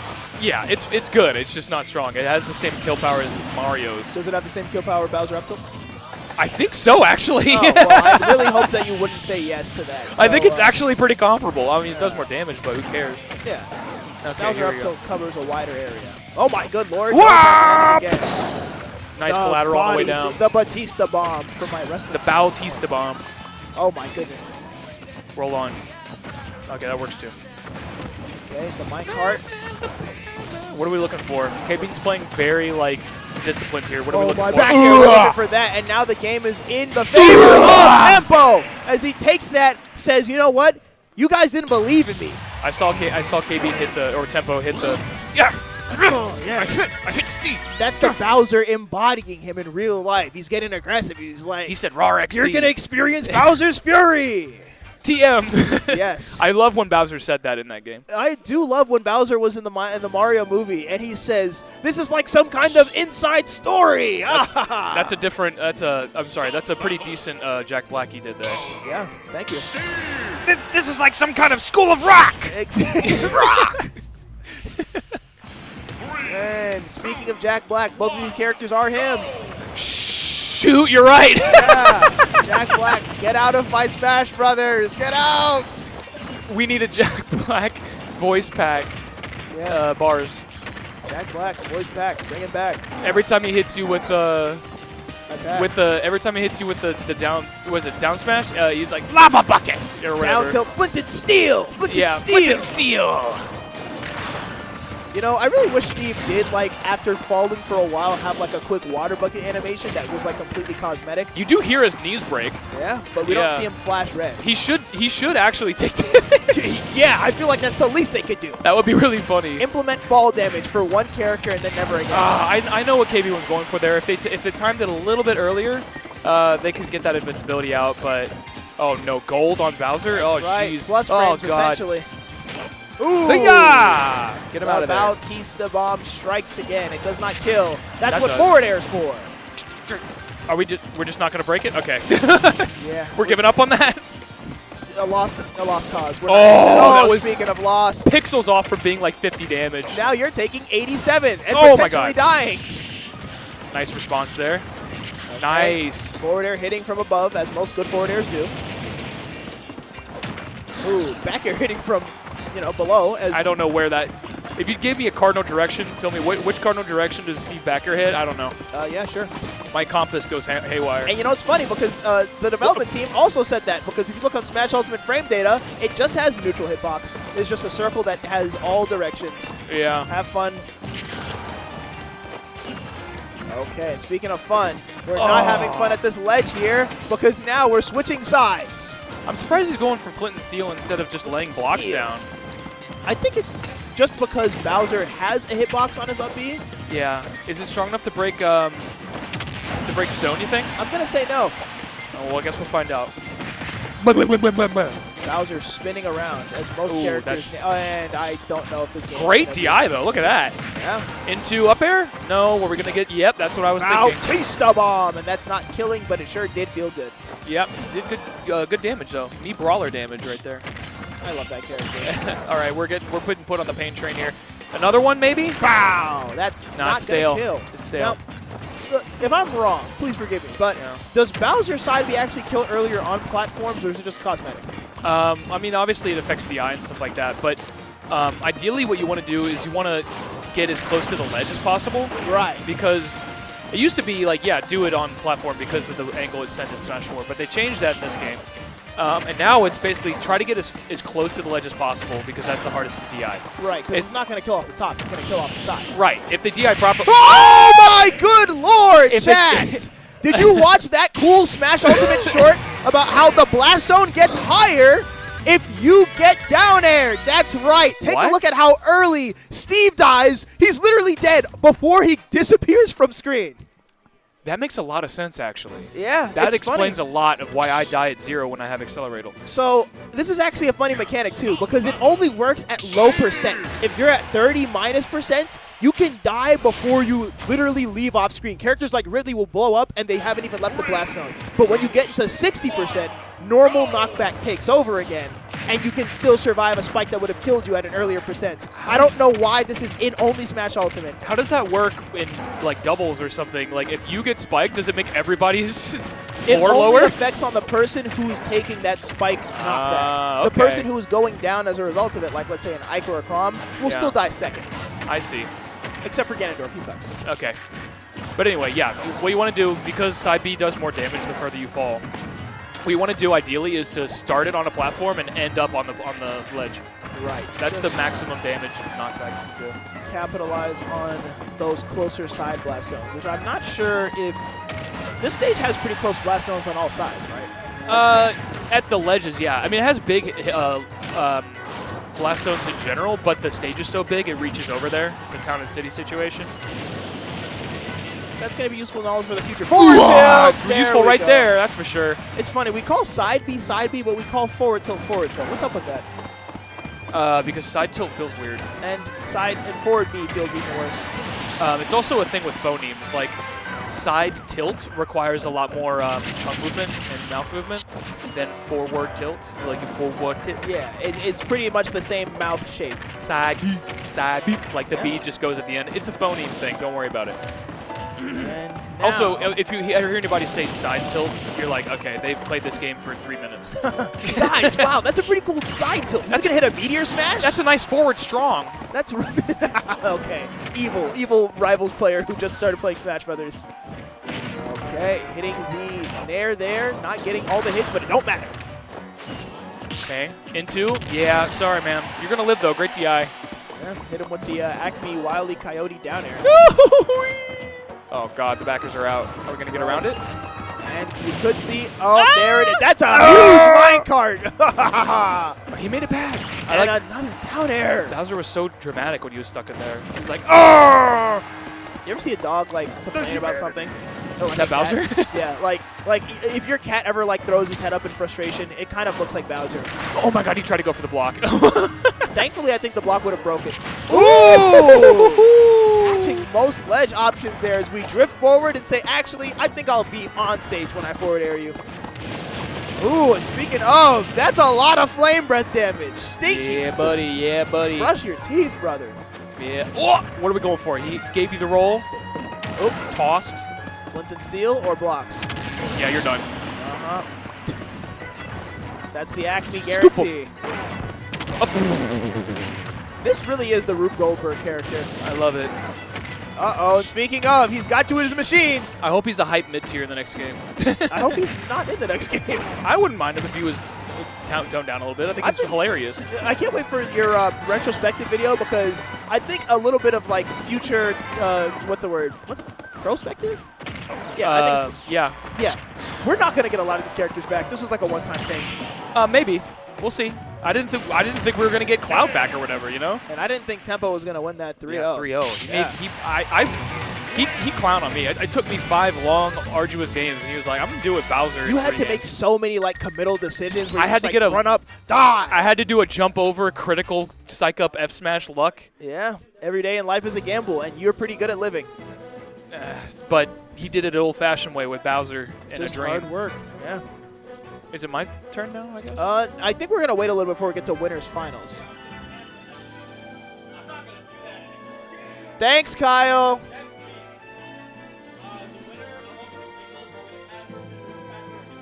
Chat, you heard it here first. I need you all to be at the KMLocal number 59 because if you win that one, which you probably won't if Oolong is here, but show up anyway, you will get a free pass to Patchwork in North Carolina that's taking place June, I don't know what day. Don't tell I Oolong can press that. it here. Let him register first, and then when he wins, 20th somebody else. to the 21st. It's a 2-day event. Anyway, Oolong, you're not in chat, so you didn't hear that, so don't worry about it.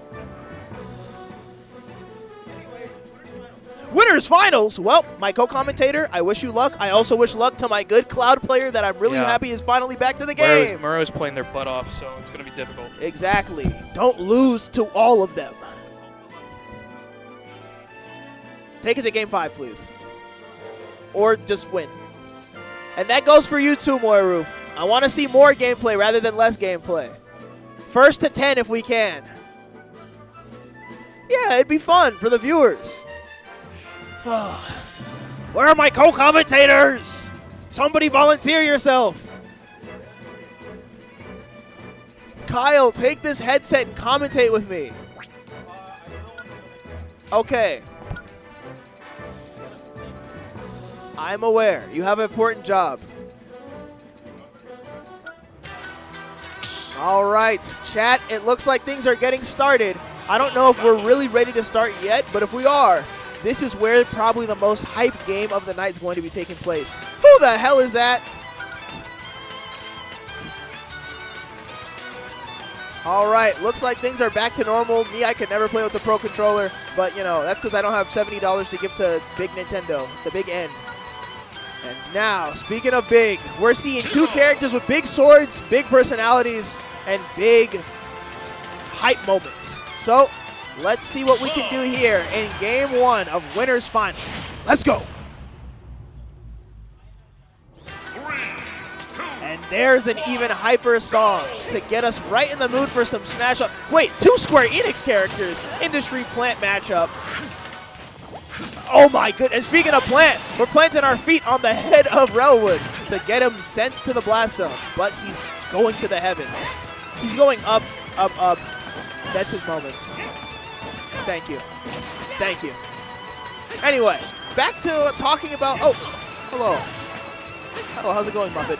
Anyway, back to talking about neutral. You can see here that Relwood, despite having, slower moves, despite having to do a lot more thinking, is going to have a pretty big advantage when these moves actually hit, because Cloud, despite their mobility, has to be in certain spots to get their job done. Their up B is going to put them in the same spot every time, and Flame Slash is going to be the bane of their existence in that moment.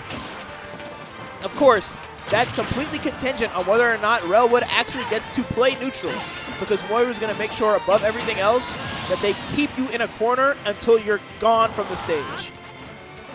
Okay, it's time for oomph. It's time for sizzle. I think we're about to glow like a Christmas tree. Ooh, both characters glowing different colors. Square Enix be like, yeah, give him a little bit of blue. Give him a little bit of red. Oh, sure. Yeah, hop on.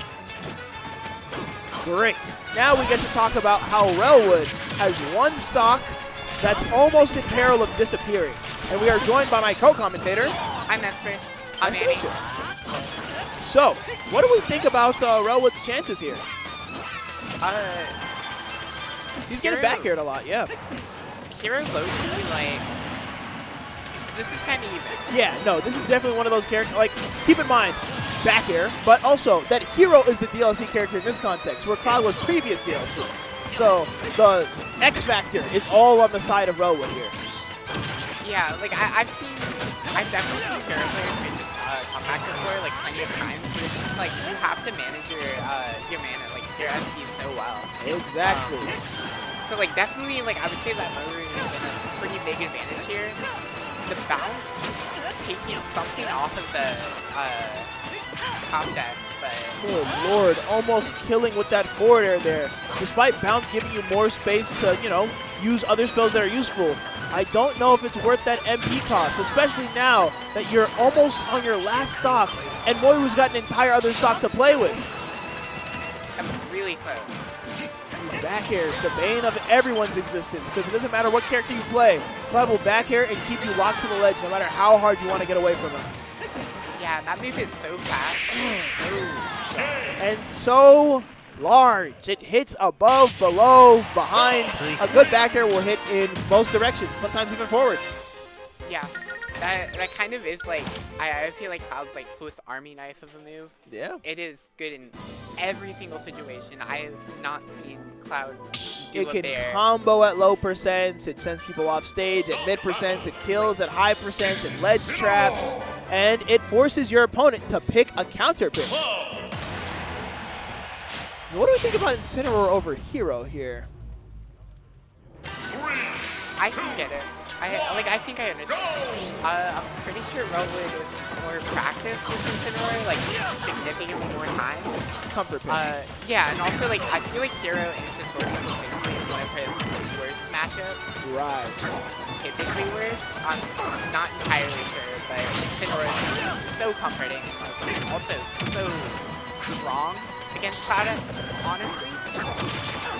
I'd say in Incineroar's context, it's less about the movement speed because, of course, slowest character on the ground, but all of their moves are pretty good in terms of mobility. So, they come out decent size. Of course, the grab here could be a pretty good mix-up in the neutral game. And that down tilt is really going to do a good job at punishing a character like Cloud. And down B will do even better because you now can't... he's got revenge. Oh, but you also are sent off stage. Spending revenge on a simple forward air. Potentially, both players could lose their stocks here, and it looks like it might be on the side of Moira. Ooh! But I spoke too soon. There's the bear. sealing the deal, but 162 is pretty much next hit for Relwood on taking the stock. Except for that hit. Not the jab. Yeah. Maybe this hit though. There we go. Evening things out, 0-0. Now, Revenge is online. Will we see the Alolan Whip? Nope, just a quick nair for 33%. It does so much like damage. And it's crazy because he's still not top tier. Ooh, trying to go off stage to end that stock early.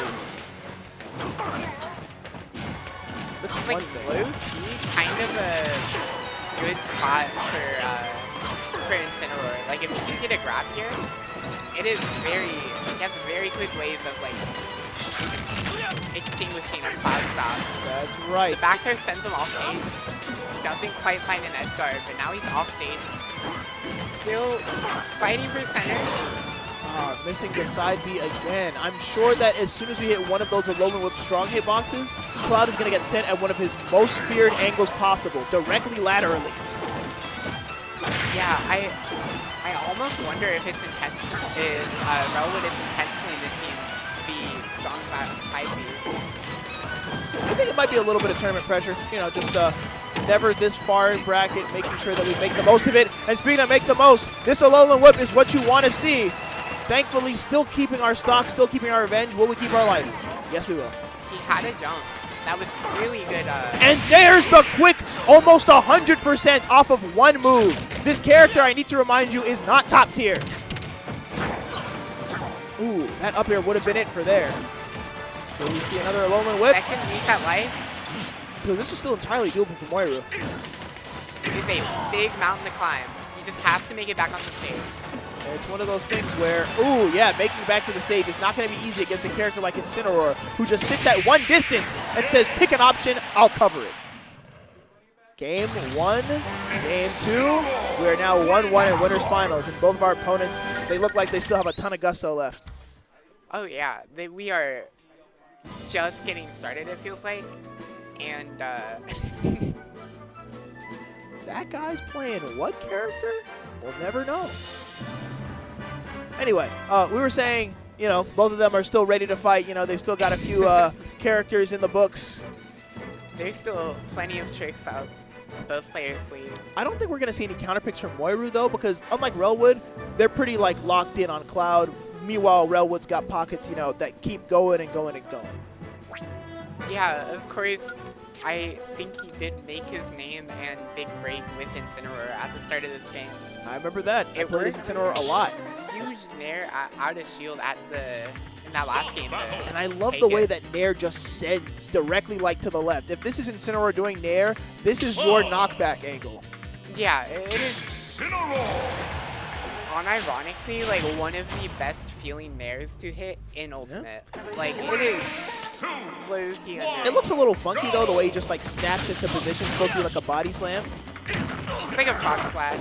There we go. That's how you want to hit those Alolan Whips, because even though the percent isn't that high now, getting sent directly laterally is as good as gold when you're playing against a character with a recovery like this.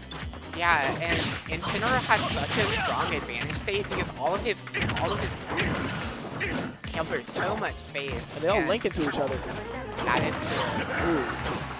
Just a quick fade back there. And this is the thing about playing Relwood and being Moiru there. Moiru's a player who likes to, you know, they're a little bit more reserved. They like to whiff punish. But Relwood is the guy who will always wait a little bit longer than you want them to wait. So when two people are essentially like immovable objects, which one moves first?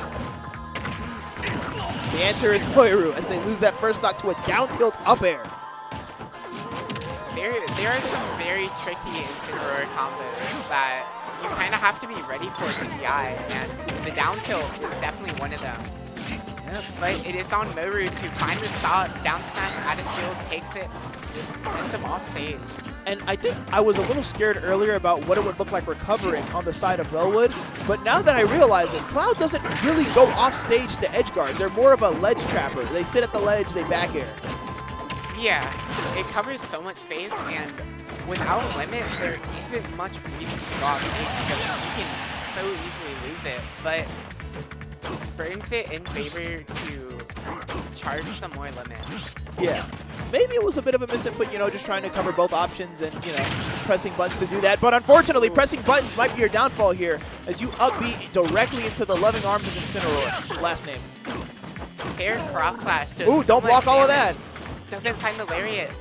Does have the limit now though. Yeah, what do we call it? That's Darkest Lariat. Uh-oh, and speaking of dark, your future might be looking a little dark if you hit by a side B, and I'm not talking about Relwood, I'm talking about Moiru hitting that limit cross slash pretty much in the heavens. That was a perfectly placed and almost perfectly timed limit break there. And it still might not be enough to give them a secure lead. Does find the cross slash. Has the stage control here, but it's also about to go limit again. But that kill percent from Relwood. Wasting the side B there just to, you know, put a little bit of pressure on, maybe get more damage, but multi-hits and smash ultimate. Need I say more? Okay, we might see another dash attack here. It's Relwood's bread and butter. You know, you're running back and forth in neutral. I kill you for trying to press a button. Did not kill though.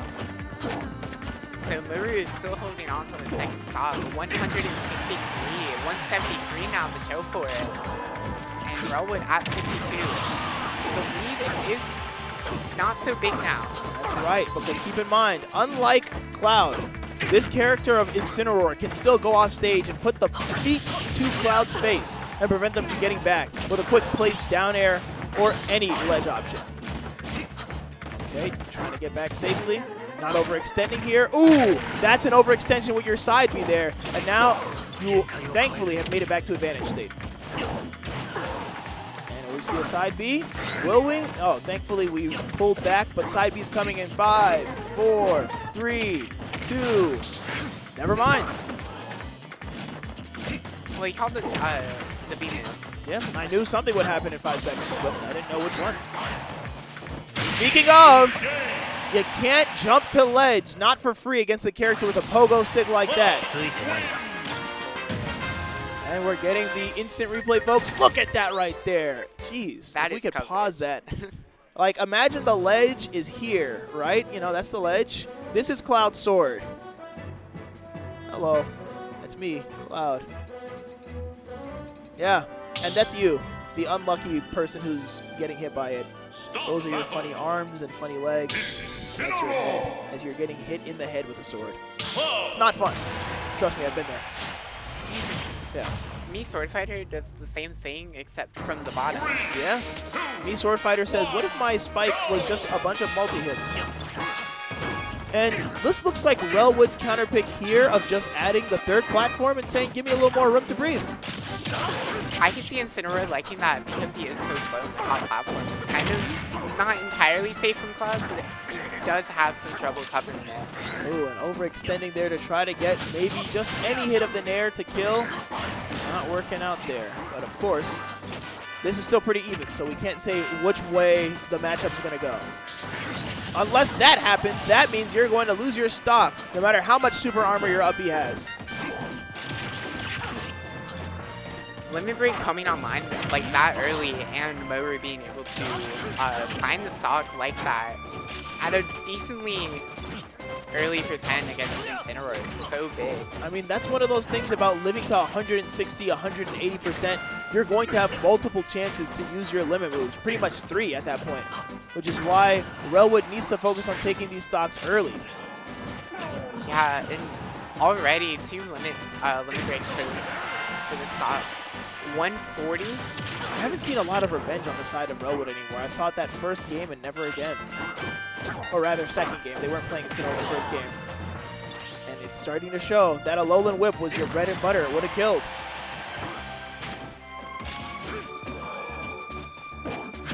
Ooh, and now we're getting a little predictable with those ledge trap options. He needs to find something really soon, right? About Had the chance. now. But there's the fair. Yep. Still has 94% the makeup, Ooh. but only a few moves away. Like, this is one opening. Yep, this is one of those dangerous moments there where you could lose your whole stock to just a few interactions at the ledge. So getting back to center stage is one of your most important priorities here.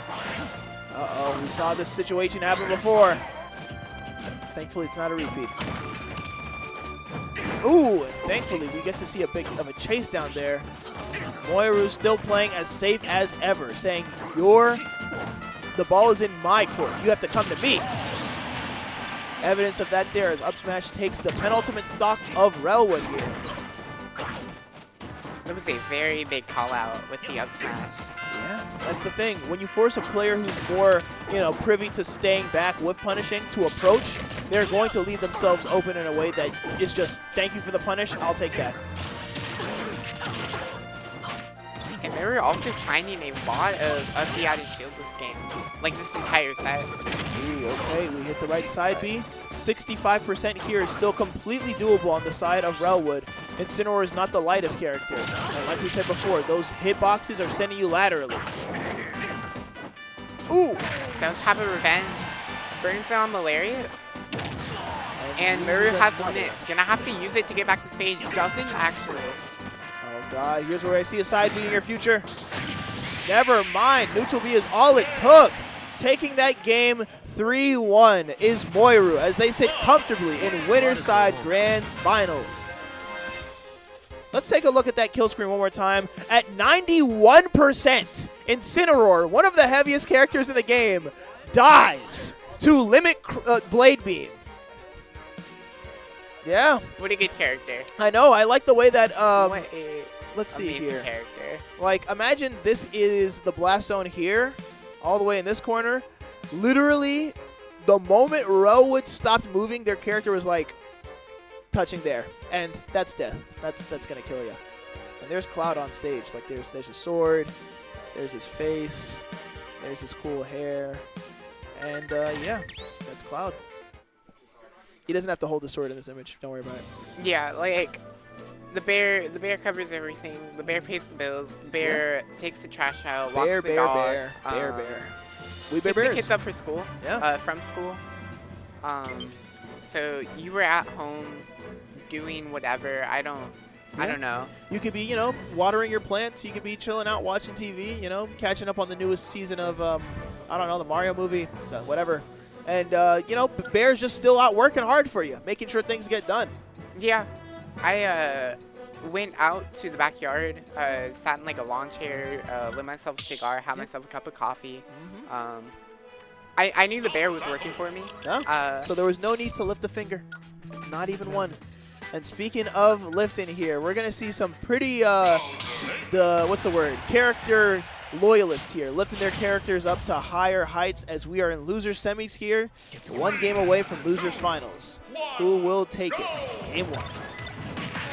And Bowser Snake, kind of a early ultimate meta callback, low-key.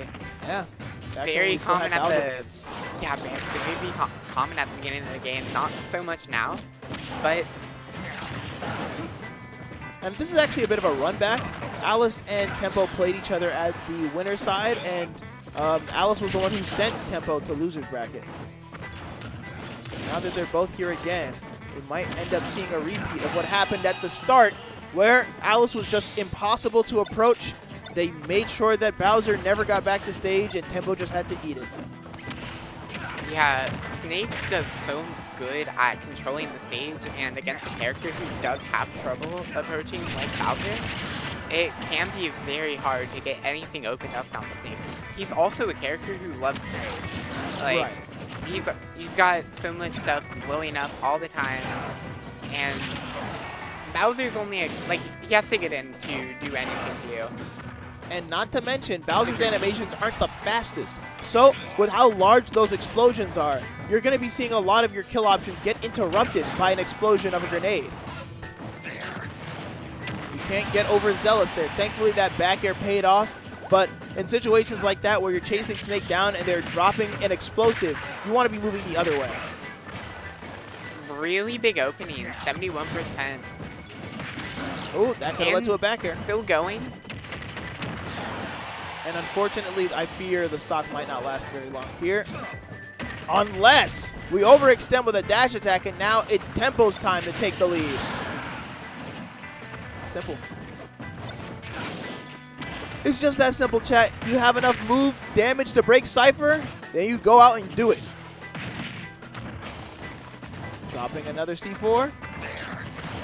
Jumping right over it. Ooh, unfortunately, that's going to be your stock, friend. Not be reversing that Fire Breath was the end of you. Where's it Flame Breath? Yeah, Tempo does not really respect Alice like whatsoever here. Is kind of just running in and like throwing hands.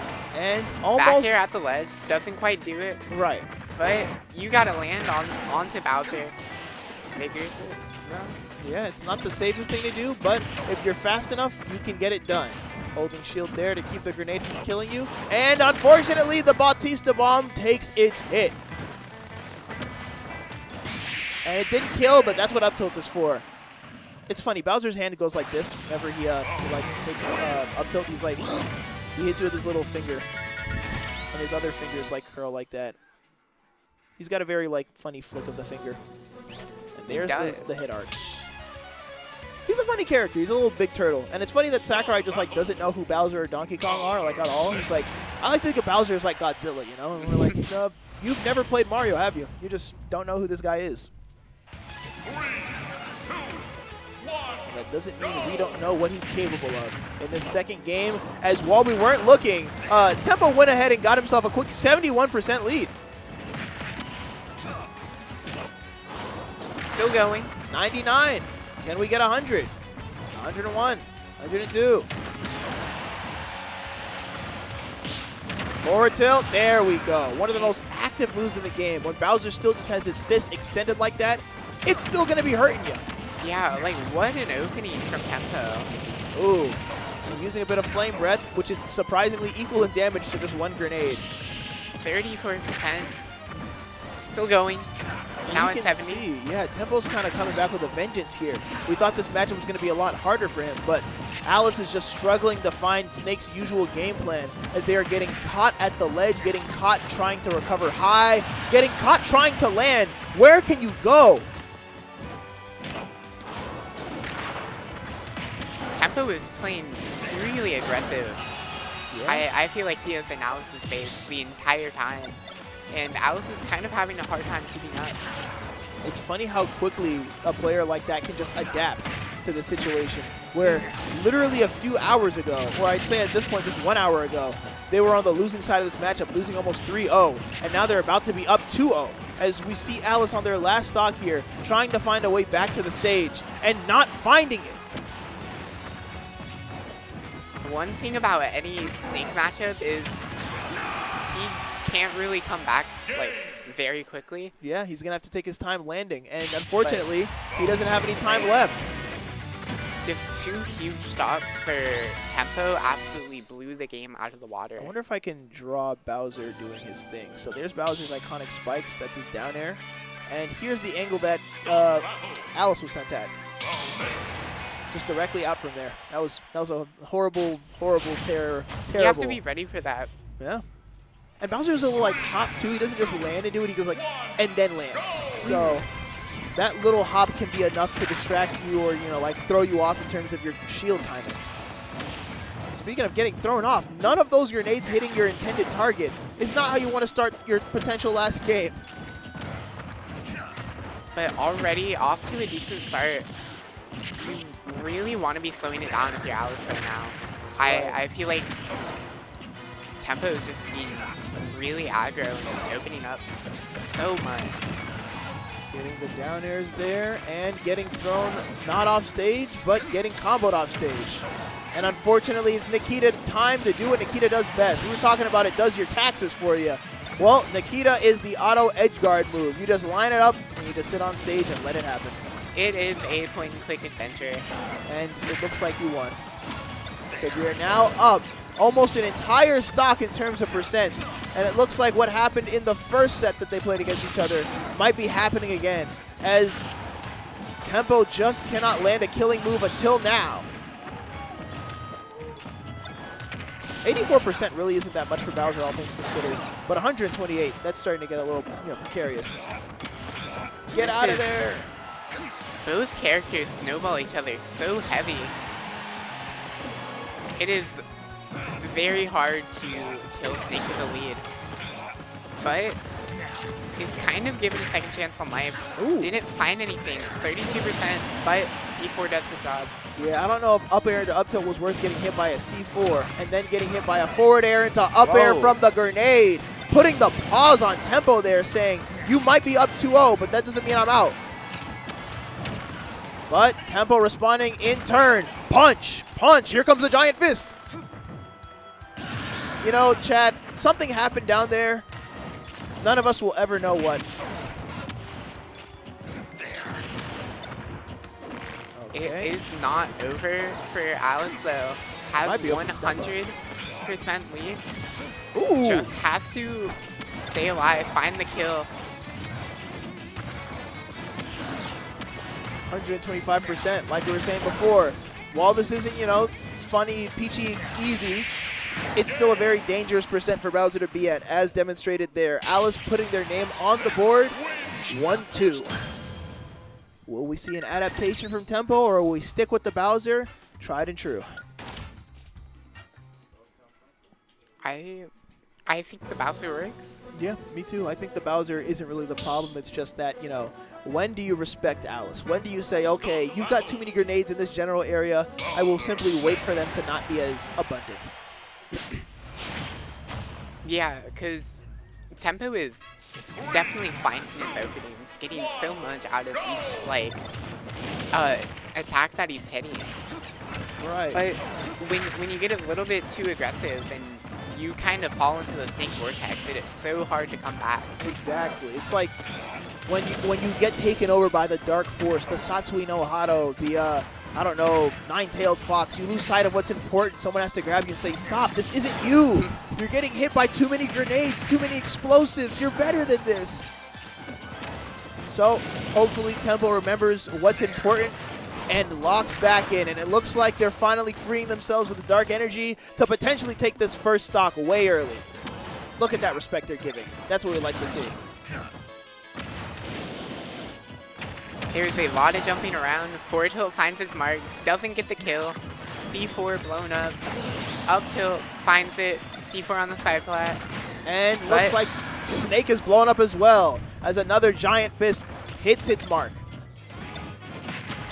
Okay, there's a failed throw for an explosion. There's another failed throw.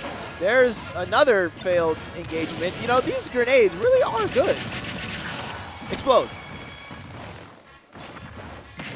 Oh, I have a feeling these characters really like trading. really? I wonder what gives you that impression. What context clues you might be latching onto there. Speaking of trading, no trade there. Just a clean, giant get-up attack. Bowser having one of the largest, as he is one of the largest characters. I feel like we kind of missed a forward air there. Oh well. We don't need the forward air. All we have is the Bowser Bomb. And now Alice on their tournament stock. They need to find all that motivation, all that focus from game number 2, because they can do it again if they lock in, if they play the game plan exactly as Snake needs to and not overextend even a bit.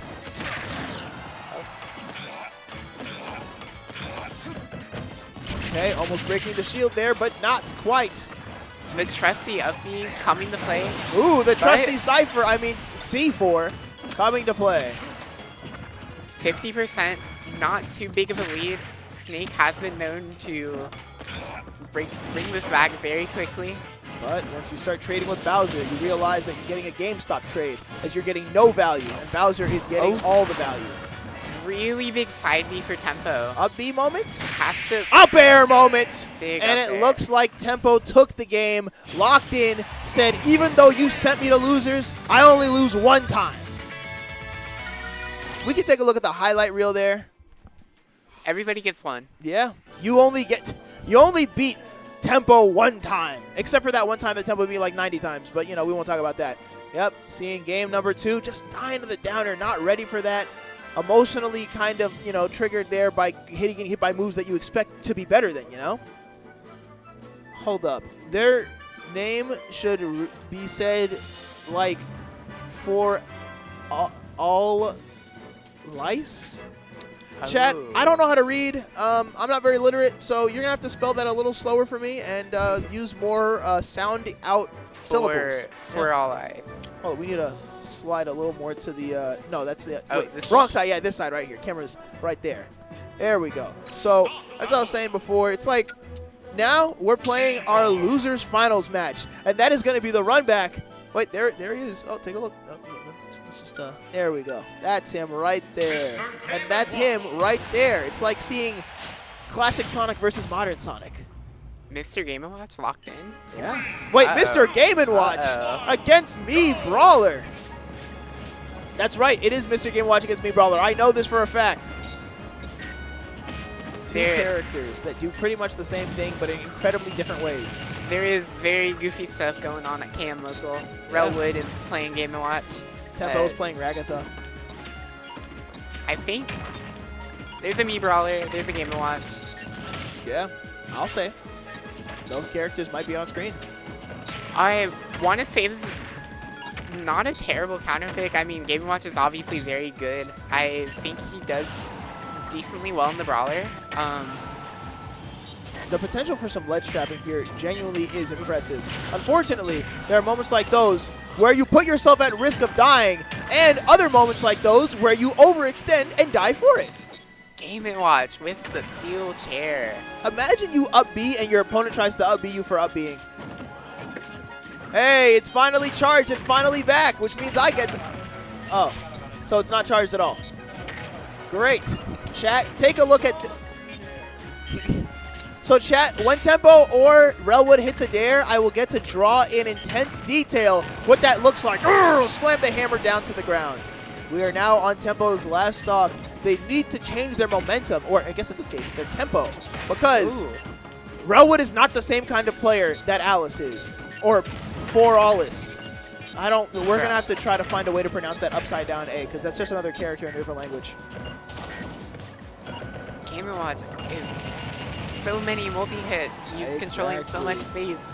You'd like to think that both characters are brawlers, so they'd be playing a pretty even game. But Game & Watch is the, if you come anywhere near me, I will launch you into the sky with my cool trampoline buddies. So, kind of the anti-brawler in that way. Oh, definitely. 70% on Tempo.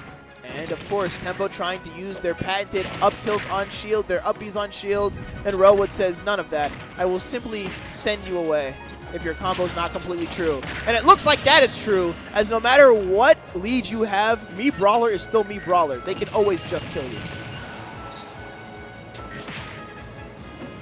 It's not entirely over. Tempo does have to make it back to stage and find this opening.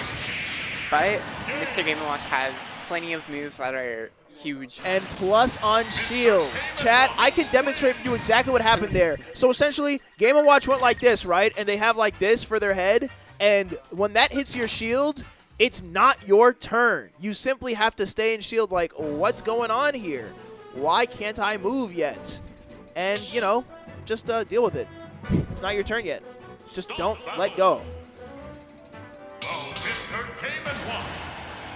All right, game number 2. Coming out now.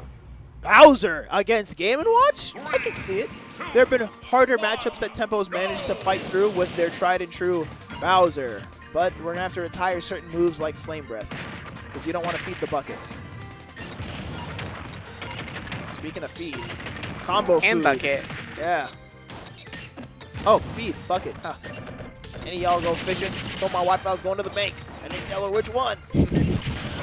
Okay. Hitting forward airs just like we were doing against Alice. Okay, hitting up airs. There are up airs, out of shield happening. I think the mindset of playing Bowser in this matchup is that Game & Watch is paper thin. So the kind of like threat that they give to you by holding down up smash or doing down smash, you can return by being a big ass guy with a big fist like this. Okay, that didn't land, but if it landed, you know, my point would have been bookended. He Tough missed guy. the other fist. Tough guy did not kick in. Bowser's not so tough after all. But he's at 180%. He has to go so low to find the edge guard. Thank you, Nick. I appreciate that. Huge swipe. I've been holding on to that bank joke for a while. You never have the fishing reference to be able to like use something like that. But anyway, turtle on turtle violence here as back air is a thorn in the side of Tempo, trying to get back to the stage. All right, more turtles. Not finding a way in. The Railwood advantage state is just so real. Sitting on the food, stomping on the paper man. Very big side B. And it's funny exactly what because he wanted. that was the first stock that Tempo had taken this game with Bowser. Oh no! Oh, thank goodness. Letting go of all of their ill-gotten gains. Oh no, it's almost full again.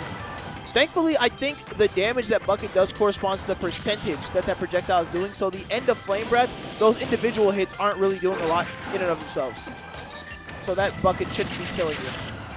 At least I hope. I don't really know how this move works. Good tech. Upbeating stays safe, but landing is a different conversation. Very big bear. Uh-oh. Almost even right back up. He goes so low for that. Gets 1%. Now he has the bucket. Okay. Back air again. The turtle shows his face. Bucket's online. It will not be used to kill as Bowser's at 202%. We don't need it. Got, what's his name? Franklin Turtle. I'm too old. I'm referencing shows nobody's ever heard of. Book series nobody's ever read. I was reading that in elementary school. There we go. Yeah, you know. Speaking of Franklin. Speaking of Franklin. Railwood is after the $100. Oh right, $100. Wait, Franklin. There's $100 on the line tonight, I lost. I don't know. There's money on the line, potentially a Franklin. I'm going to be playing Smash Brothers in my off time. That's cool. I would have liked to know that ahead of time, so I would have locked in. Yeah, I know I wasn't close, but I would have played better. I would have not talked to anybody at all. All business. Yeah, it's right. I would have showed up and said, I'm not here to make friends. I'm here to forward throw. Not killing there. But the next engagement's on the side of Tempo will. Is that going to be an up tilt? Is that going to be? Wow. Okay. The wet slap there. Iconic. The pool noodle. And the whistle. Yeah. Oh, trying to hit it again. Barely surviving there. The chair. This is surprisingly doable on the side of Railwood. 2-frame hits. Down air hits. Will we see an up B of Franklin? We're back on stage again. Okay, this is another last hit. Surprisingly, last hits, last stock situation. Down air? Nope. Just getting back to stage safely. Oh, God. This might be Franklin's time to shine. Ooh! We're in the kitchen. Sent off stage. Can we recover here, or will Franklin make his appearance? Saved by the trampoline and killed by Franklin. Just barely losing that game.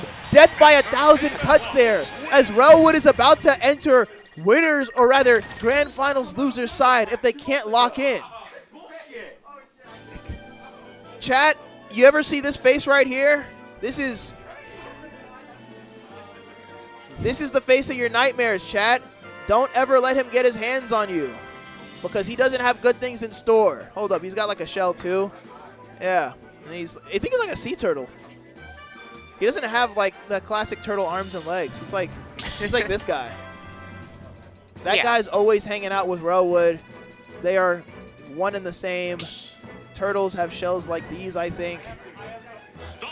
I'm not going to draw any more from here. I feel like everyone gets the point. Yeah. All right, that's enough of that. Game number 4. Or game number 3. Yeah, I forgot. Okay, so Tempo knew exactly what to do in game number 2. You know, they were bringing it back. It was competitive. They just need to make sure that closing it out is 100% what they need to focus on. Absolutely. And Railwood here finding the first blood, or first attack, really. Yeah. Still has the reins. 70, 105. Cooking up a delicious food just for the way down. Jab to grab. We haven't seen that since Smash 4. And Franklin's reappeared. And Franklin reappeared from then. A 0 to death. Tempo needs to lock back in because he knows that he's better than that. He just can't let what happened last game carry over into this game. Down Jab smash. lock. Big percent. But will we see a kill from that? And Relwood is back on stage saying, your edge guard turned into my edge guard. Another wet slap. Literally the exact same percent as last time. Up smash. No, just letting him roll back on the stage. We can't let moments like that happen if we're trying to stay in bracket. No fists. Fists are flying, but they're not connecting. They are. Tempo is reaching. Finally finds it. He's got 77% to make up. This is one good opening. But Relwood is still not laying off the gas pedal. He is throwing so many moves out, and Tempo can just not find his way around it. Yep, baiting air dodges just to punish what happens after them. Up smashing in hopes that Tempo will be there with no ability to punish them. It just kind of feels like even though Bowser has the opportunity to live a lot, that's just giving him more opportunities to get put through a blender and beat down. Flame Breath making him take a dare. Keeps teching it, but A misinput was side not B. able to make it back that time. This is Tempo's tournament stock. Huge It's their up smash. tournament life. If they want to stay in this tournament, they have to play safe, but make the right call-outs to beat Relwood, because Relwood's not giving you the opportunities. They're not going to overextend. You have to make these moments happen, Huge just like fair. that. One good opening is really all it takes for these to even back up, but Chat, you ever add 3 plus 3 plus 3? Because 3 plus 3 plus 3 equals 9. Game number 3 taken by Relwood by doing simple math. And there's Alice, you know, from the last game. And there's Franklin, there's the Fire Squad, there's Franklin. Chomp. And of course, the last game. We can slow it down for you there at home, chat, but here's how it goes like, okay? So you see your opponent, you walk up to him, you grab, right? And then you do this little juggling thing. Whoop. You jump up, bow.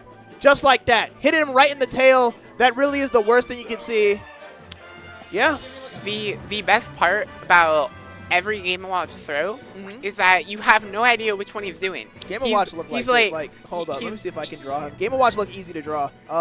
He's doing some crazy shit. He's doing the fucking 6-7, and you don't know where you're going. You don't Game know & where Watch to really DI. is doing 6-7. And if he just follows you, you die because you hit an air or you eat a side B. And because he's lucky, he hit the lottery. He's like, bam. I don't think I drew struck Game & gold. Watch right. I don't think he has nose hair. He doesn't have nose hair. Yeah. He Chat. doesn't have any hair. Yeah, you're right. Game & Watch is just a hairless person, you know, just a bit of a Chat, can you remind me what Game & Watch's face looks like when he does his throw of any kind? Is his nose just up in the air? Does he have like this Yeah. face? He's just doing one of these? His nose is up in the air. He's just like a big nose guy, you know, with like, you know, just, look at me, 6 and 7. There you go. And he's got 1 foot in the air, 1 foot on the ground. And that's you. That's your stock icon. And he's juggling it. Beautifully displayed. And now he's dead. And now, the run back, Relwood Versus from Moiru. losers. Now this is good, chat, because Moiru like we from said winners. before, Alice sent Tempo to losers. And then Tempo knocked Alice out of the tournament. This is another situation where now that Relwood has the context for what Moiru's up to, they could potentially be ready for everything they have in store. However, Moiru could have secret reserves, secret tricks that we haven't even seen yet, which we'll find out now. These two characters are really good. I'm kind of rocking with the option for Game & Watch in this grand final set. I agree. It was putting in so much work against Tempo. He really had a hard time. Oh But my goodness. What number was that? I don't know. I think that was like 7 or 8. 6 or... It never was mind, I really won't say. high. Yeah, it was too hard to read. It was But good. Anyway. He was in a jab lock. I Didn't think... quite open up, but that was really scary. Yeah, too tall. Too tall to get hit by that. Okay, so it looks like we're just going to be doing some, touches, some pokes here, some little here and there. And will we see death? Yes, we will. Unfortunately, many people will try to parry that final hit of Limit Cross Slash, but we are not ESAM. I can't do that. Me neither. I die there too. Up B out of shield into the up air. Has limit online again. Burns with the neutral B. I think this is one of those matchups where, thankfully, Bucket will actually have some fruit and do a lot of damage. If, of course, Moiru's really trigger happy with those blade beams. But I don't think they will. I think that's going to be pretty much like a rare occasion. Speaking of rare, coming back when you missed a jump is rare against Relwood here. Why do you think we're not seeing Incineroar now? Besides, you know, of course, Momentum. You've been playing Game & Watch for a little bit. Could just be comfort as well. Yeah. I think this character is really simple, very straightforward. And against a character like Cloud, who's also quite simple and quite straightforward, it might make it a little bit less stressful. Right, but not to mention, one of, I think, Game & Watch's more pronounced weaknesses is his weakness to swords. His inability to put pressure on somebody who's not putting themselves at risk because they're just putting out hitbox, not hurtbox. Oh, definitely. But it's kind of gone better than some of the Incineroar and especially the hero game with the Game & Watch, that is. Right, that is until you get back air. And now you're at kill percent at the ledge. How can you get past a situation like this? By running up and just fighting the person who's putting you in it. And dash attack on the side of Moiru, just staying safe, playing calculated, calm, unrisky neutral there. There's the jab grab once more from Relwood. There's the cross blowing line. the whistle with the jab, right?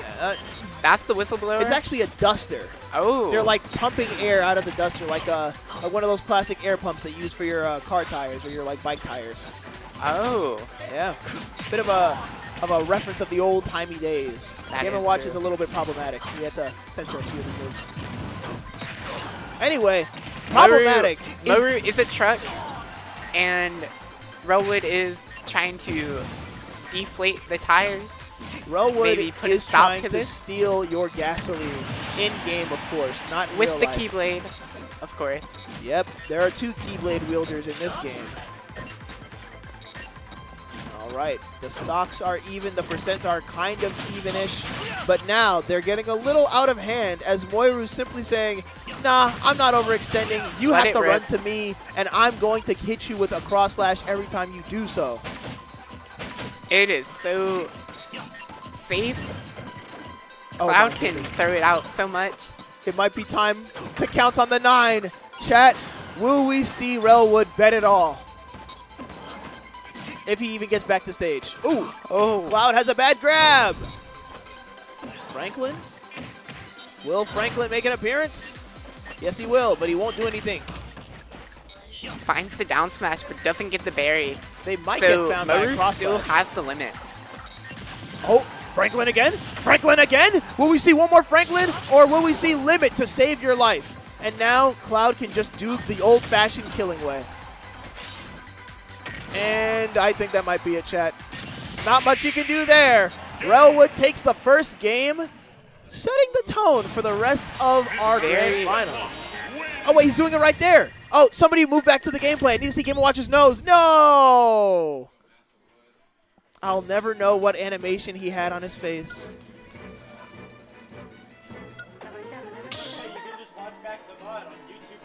I sure could go to KML Tournaments on YouTube.com as soon as he uploads the Grand Finals VODs for KML Local 58.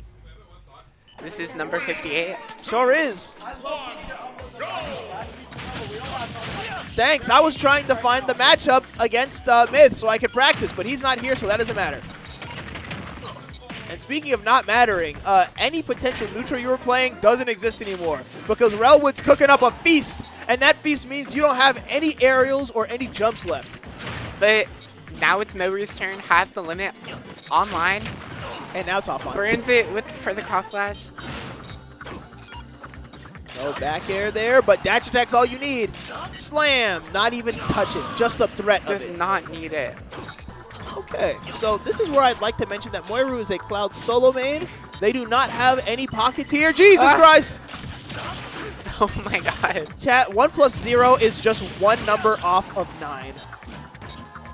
To be clear, I'm saying 10. Anyway, we're seeing Relwood here, you know, just try to push forward their advantage, but Moiru, even though they're behind, is just playing it safe, playing it, you know, forcing you to come to them, which you don't have to do if you have the stock lead.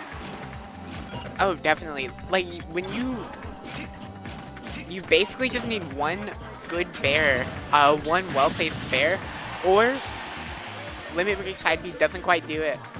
But 150 on a Game & Watch, you definitely don't want to be in the situation. And you don't see that very often. We also don't see Samurai Nick as he's in chat, but he's not here in person. We miss him.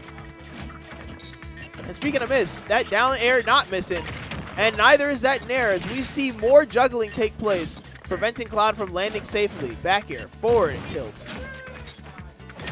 Oh, almost hitting the up air. It really is just a game of many cuts, many almost kills, but not necessarily killing. Everything dear that Lord. Relwood is doing is so safe. There's like so many hitboxes being placed by Relwood. 165 and But forward air didn't kill the paper Still man. living. Still living. Thankfully dying to up tilts. Chat, this is the 170. first time that up tilt has killed anybody ever in Smash Ultimate history. You heard that right. We are making history at KMLocal as a Game & Watch is in Grand Finals. This has never happened before. I don't even know. Well, actually, yeah, unfortunately, that was... Has a blue Game & Watch player ever been up 1-0 in Grand Finals? Well, it's funny because there's no such thing as blue Game & Watch players. Relwood is the only one. No Game & Watch player uses this skin. It might be cursed or something. I don't know. Definitely does not seem that way for Relwood. Seems pretty blessed. He has a pretty sizable lead. Is finding so much off of his openings. He's getting so much damage. My good friend has an exam tomorrow. Moru, on the other hand, has Relwood off stage. Keeps going for the bears. Doesn't quite find them. And I think that the interesting thing about what we saw earlier in the rest of the night as Moiru just kept people locked to the stage with back airs, or locked to the ledge, that is, they had no way of getting out other than going straight through Cloud, which is exactly where he wants you to go. Unfortunately, Relwood has a get-out-of-jail-free option in the fire escape. Yep. Not escaping that up smash, though. Uh-oh. Like, Game & Watch can whiff an up B and then down air, and you can't punish him. Yeah, it's still his turn. It's not your turn yet. So can Cloud. The up B out of shield doing so much work for Moru here. And speaking of work, I think we're about to see Limit come online. And that might mean that even though this lead has gone on for a little while, Moiru can still take this game. Of course, Relwood is never going to let that be easy. Uh-oh.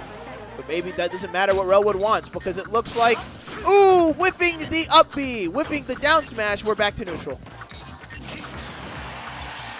Very big bear, but again, like 140 on a Game & Watch stock. You take the bomb, that's not what you want to do. And now we're even, despite having fire escape, gonna get hit by back air.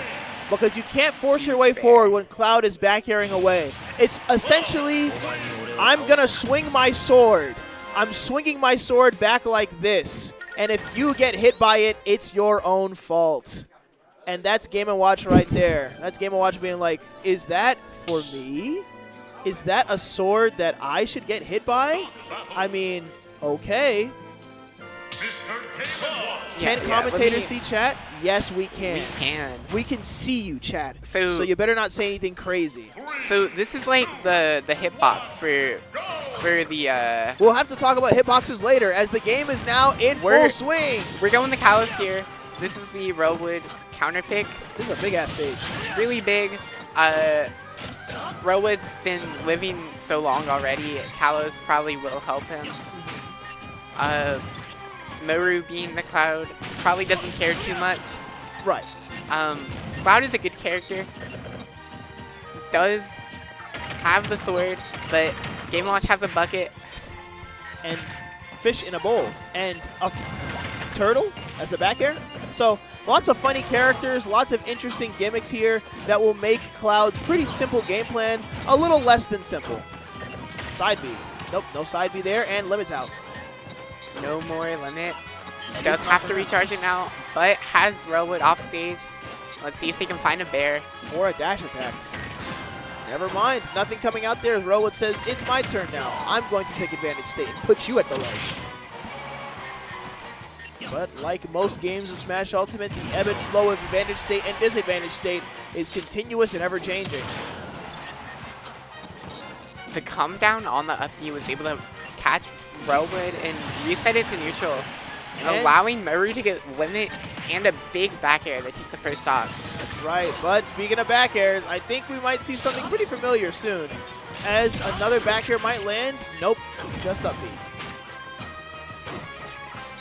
And really, any more percent for Maru is, I think that's just it. Very welcome, unable to find any. Cloud isn't really, like, all things considered, that heavy. They're essentially mid-weight. So a move like down air, once you've hit like the 160s, 180s, it's just going to kill you if it hits you. Oh, absolutely. And on this stage, Kalos is pretty interesting in the sense where you cannot go under the stage. You can't drift in to avoid anything. Once you touch that wall, you're as good as hit by any move. And speaking of hit by any move, not just any move, forward smash. What a big call out, and it sends so far. And still no stock to show for it. Floating up. Gets the limit. What if we upbeat? That'd be so funny. Just catch Game & Watch. Ooh! Yeah, all pressure is on Maru now with the limit. Two side B on the shield, gets up smashed for it. Yep, you can't force Game & Watch to approach. You'll get up smash or down smash for your troubles.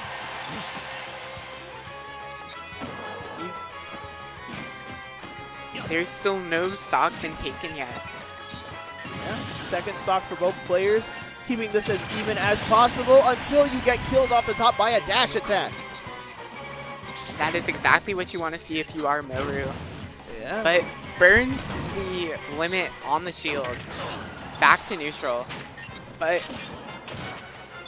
keeping their stock as fresh as possible, even at 115, just not overextending, but that blade beam might be the end of it. As we get up aired into upbeat and we're on the other side trying to make our way back. And you can tell in these like neutral interactions that both players are kind of just running at each other and like stopping for a second, trying to bait them into doing something. They have so much respect for each other. What do you do in neutral when you don't know what to do? That's what both these players are asking. And Finds sometimes it's just you throw out bear and hope for the best. Okay, taking a look here. There's the up B. And there's a missed up B. Are we going to see it? No. No numbers on the board here. Just a classic fishbowl into dusting. Finds another opening. Oh. Gets the 4. 4 plus 3. That's 7, but not 9. Hopefully that math doesn't track and we see a 9.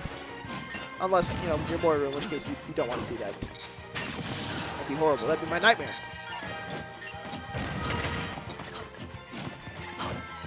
Moiru kind of running out of options here, running out of ideas. If we don't figure out what to do quickly, this could be how Relwood takes the third game. I'm going to say third game. This is it. This is the third game. Thank you. I like being validated in my math. Okay, Relwood once again playing safe, playing non-aggressive, saying, you can come to me, and it looks like Moiru's taking them up on that option. They are working on a comeback. It is not too far from here. And the invincibility on the up B.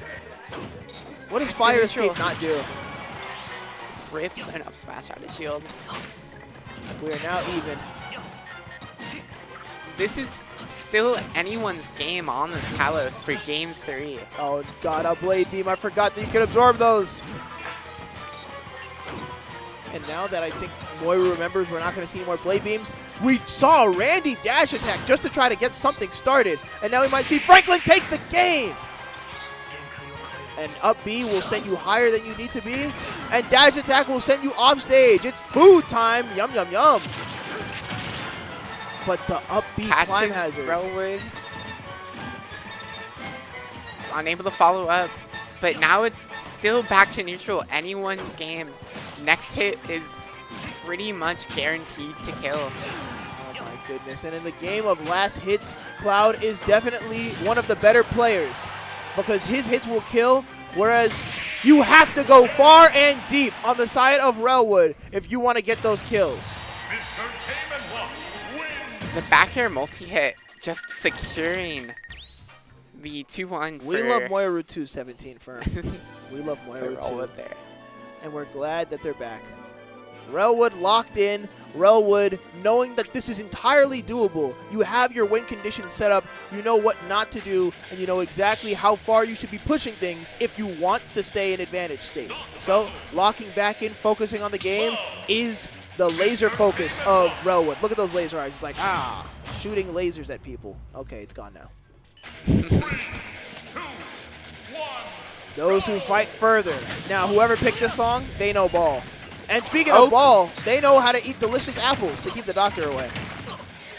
Dr. Mario has made no KMLocal appearances in the last month. This might be for the best. Yeah.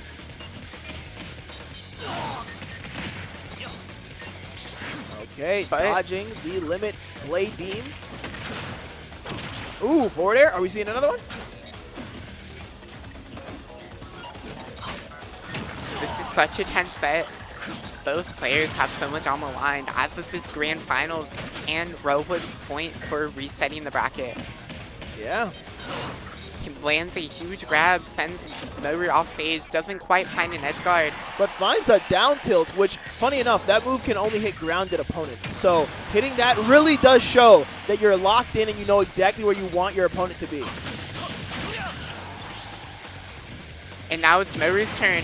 Just rips an up smash on the platform, calling out the down air. That's right, saying if you don't respect my space, I'm going to give you a pretty good reason to.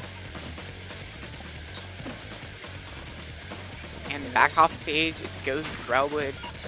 And seeing the threat of Cloud doing his short hops, you know, potentially getting hit by the back air, Relwood simply just runs away. He just runs in and says, yeah, I don't want to deal with this.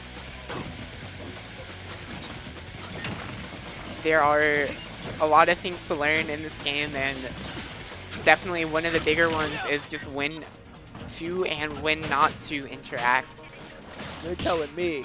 Game & Watch is definitely a good character at just running away and not really interacting, playing it safe. Cloud also one of those characters, huge ass sword. Yeah, and both of these characters are pretty good at nickel and diming. Essentially, they don't really have, you know, intense combos like Luigi or Kazuya where they're just beating the bricks off you for multiple seconds at a time. They are hitting strong hits. They're hitting okay hits that put you in the advantage that you need to be in to get those bigger hits that kill. So every hit matters when you're playing either of these characters. Yeah, both. They have really good advantage states, but burns the limit for Moru. Has a stock lead, keeps finding the upbeats. And like we said before, I don't think Moiru's going down without a fight. Up a whole stock with a lot of percent as well. They are showing that even if Relwood is almost about to get to game 3, you can stop him before he gets there. Right. Definitely there is a lot of pressure here as this is for the reset. If you're Moru, I don't think you want to play another set against Game & Watch. Has the limit now. Game & Watch is at kill percent. You have another stock. And you overextended! Just misses the tech. Ooh, back air to threaten, trying to dash attack, but Franklin's too strong, too active. Will we see a back air here? Ooh, just barely. Caught it there. What a good ledge roll. The kill. jab comes out, sends them off stage, gets the upbeat, just saves them. They're still alive. Just They're at drifting 160. away. Up B, up smash, anything will kill. You breathe at Game & Watch wrong, he'll die. Oh, just barely surviving that up B. Ooh, on the wrong character too. We might see a quick back air, anything will kill. As long as we stay locked in, we don't overextend. It's so hard to hit Game & Watch. He's so small. Sends him off stage. Has to cover him. And Big forward F tilt. tilt. That's right. No Swipes. back airs needed. Just walk up to that ledge and you hit it. We are now in a game 5 situation, chat. We're not hitting 9s. We're hitting. Oh, you wanted to draw Cloud's back air hitbox, if you don't mind? It's so big. It is like Game & Watch is like this big, That's him. and his back hair is all this. Yeah, if Cloud was It's standing way too there, good. he would be standing like this, where his sword would go down like that. And, you know, he'd be standing and his hand would be on the sword there. He's like, whoa, I didn't see you there, really small guy, as he, you know, has his sword in his hands. Oh, sorry, am I in the way? No, you're perfectly fine. I'm That's just, Cloud. Oh, yeah, Cloud, as he holds a big sword. Who? We are seeing the return of the King of the Jungle against the mercenary of Midgard. For the Game 5. That's right. In Putting small away battlefield. the blue Game & Watch as the curse finally showed itself, and he discarded of it. Get that out of here. Exactly. We're back in red, baby. And now we're putting Fundies. work in. 23%, a cross slash as they go, but returning it in favor with a Alolan Whip, and doing it again with an Alolan Whip. Ooh, and Rowood is not ready to give up yet. Finds the revenge. Gets Rowood. the revenge side B. Oh, 130%. Miru has limit. Can even this up. Finds the fair. Double fair. Just Barely barely. misses And speaking of bears, that back air is going to take the first stock, as Moiru genuinely had to be flabbergasted at all that sudden aggression from a player who just until recently was sitting back patiently waiting for you to approach them. Now they're putting the pedal to the metal, trying to get to game or set number 2 as fast as possible. Definitely much like Incineroar's type, Rowood is trying to keep this match fiery in pace. I was going to say firefighting, but I think they're fire dark. Just because, like, you know, we had firefighting for how many generations? A few. Blaziken. The other one, Embor. Oh yeah. My Pokemon heads in chat, please tell me how many firefighting starters we got. I am very bad at remembering this stuff. There's a lot of them. I'll just take your word for it. Rowood is fighting for this reset right now against a 100% Cloud with limit break. Trying to get 100 other things, if you know what I'm saying. Oh yeah. Okay, forward air here, not able to punish Cloud on that landing, but if you're smart enough, if you're clever enough, if Cloud tries to do that high climb hazard, just use your revenge. Get a free hit of it. Okay, running up, potentially doing the dash attack. Ooh, just barely weaving past what would have killed you for sure. But it's killing you now. Alolan Whip taking it off the side. This is it. This is... Just one more stock with the revenge.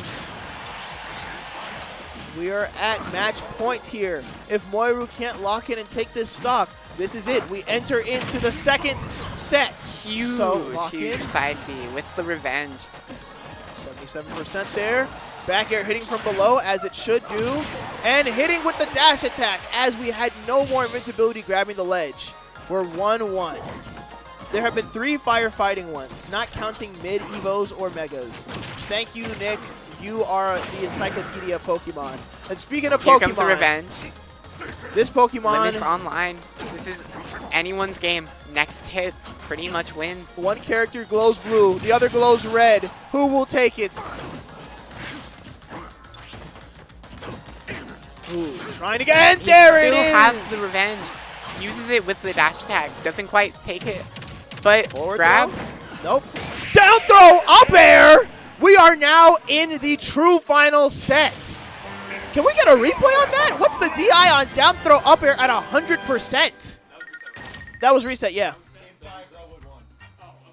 So there's, of course, you know, the first game, back air. And there's the back air on the side of more, just back airs, back airs. And then, of course, here, back air again, but I'm not sure if Relwood took this one. Yes, they did. They went deep for it. I almost forgot all those years ago when they hit that. And then, of course, this is where the Game & Watch was retired after the forward tilt put him to bed. And that's when Incineroar woke up and said, Elgato is here. Let's just not talk about Elgato from here on out. This is incredibly serious ultimate. Yeah. That's Incineroar. That's him. The cat. And now he's gone. Get him out of here. Okay, good, he's gone. Anyway, we are at Battlefield. We are seeing what Climb Hazard does when there's a top platform to hit it.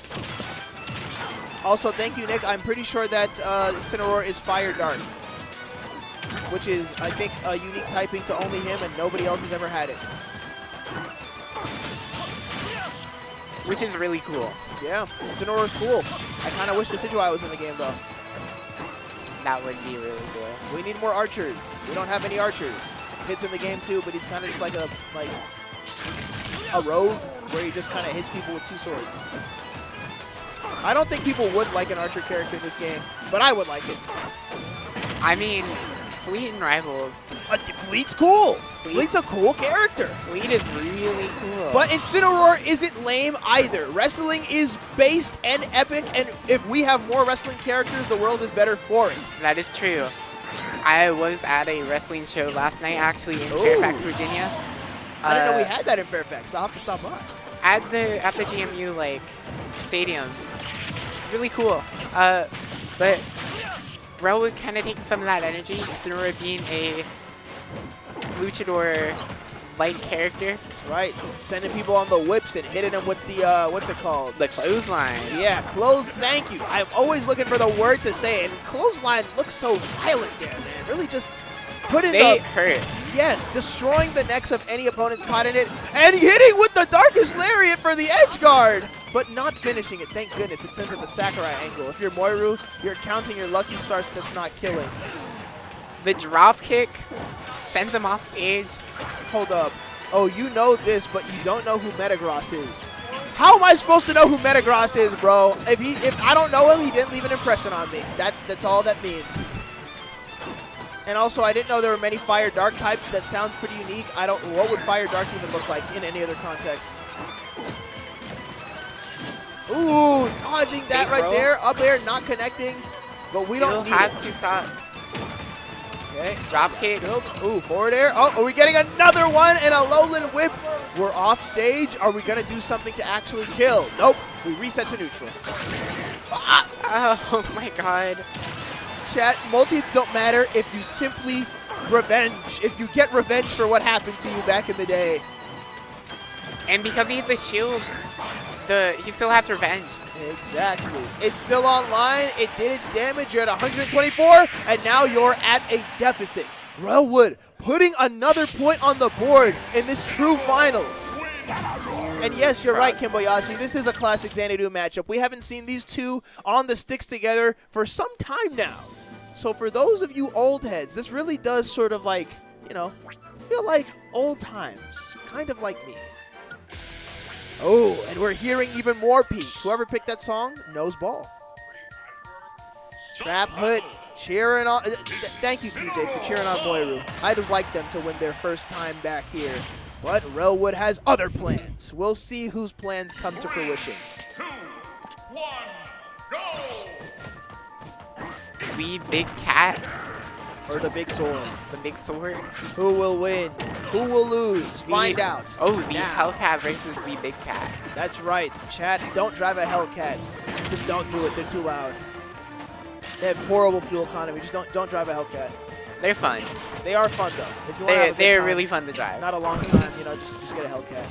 Ooh, that could have been the nair there. And I just don't know whether or not Limit Cross Slash is a good move. I've seen it do great things tonight, and I've seen it do that tonight. It's kind of a net neutral move for Cloud. I don't feel like it does him any good, but it also doesn't ever, you can't punish him for doing it. It's a rogue agent, It's like, it's not here for Cloud's benefit. It's just here. Oh, yeah. Whatever it does not do for Cloud because it didn't save Cloud from getting back aired. Exactly. And it's not saving Cloud from a potential revenge. Ooh. Big fair. 31% fair. Chat, that doesn't seem fair. He is hulking up. Juiced up Hulk. Another one. Hitting with another fair. forward air, another 30%. And he is going to chase you down slowly, Relwood is, as Moiru looks for any opening in neutral to get something started. But stuck at the ledge here, hit with the Darkest Lariat, and I don't think Relwood's just going to sit on stage. I think they're going to stop you from coming back. Thankfully, Moiru, Looks for the running knee. exactly. Doesn't find it. Moiru is not finding the mark on the back airs, but finds an up smash. That's right. So one of those up smash finally not feeding the revenge. Up smash missing his mark there. And Incineroar not pleased about that as he has those fail animations where he's like, God damn it, I missed. Fair cross slash does 50%. Cross slash finally doing what it's meant to do. Unfortunately, that simple forward air, that single hit will always be more consistent than that weird multi-hit garbage.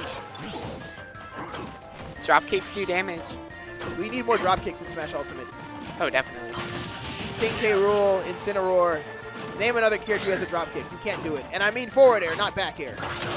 Ooh, and speaking of, it's time to hit some more forward airs. It's time to hit some more lowland whips. Okay. Trying to keep the advantage state going is Moiru. I don't think Relwood's really landed a single substantial hit this stock. Until now. Why did I open my big fat mouth? Relwood is still an advantage, but Lemon Break cross slash evens it up.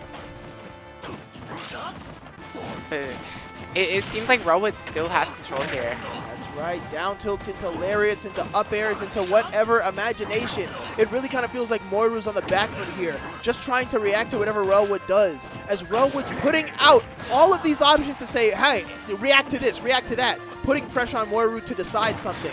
And unfortunately, if you get too frantic, you lose the game.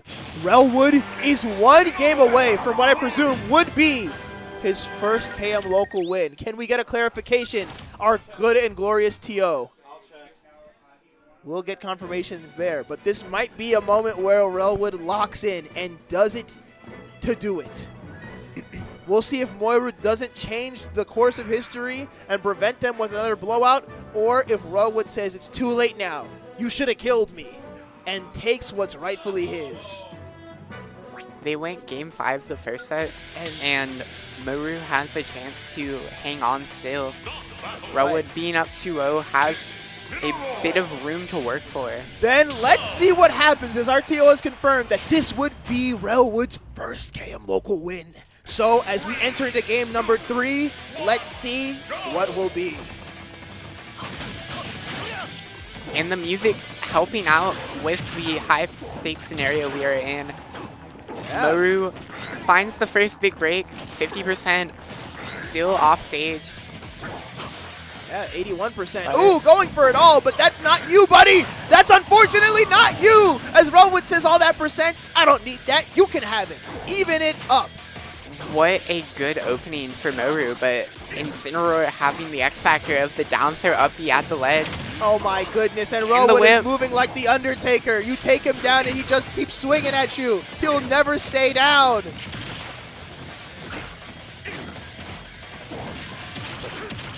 Moiru's locking back in. They're regaining their momentum.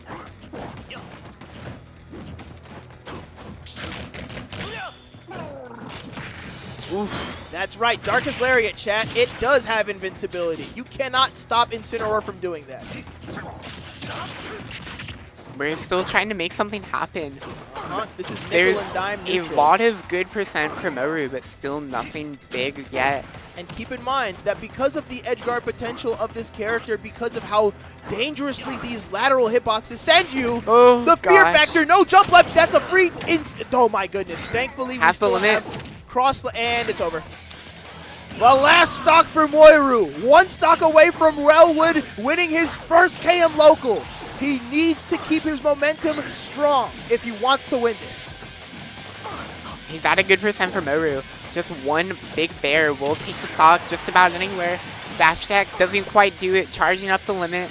And we're seeing a bit of Spaghetti City here, nickel and diming, just throwing out whatever moves we can in neutral to try to see if something gets started. And Relwood is using that to his advantage. You throw out moves, I revenge him. And then I show you why you should be a little more careful how you throw that sword around.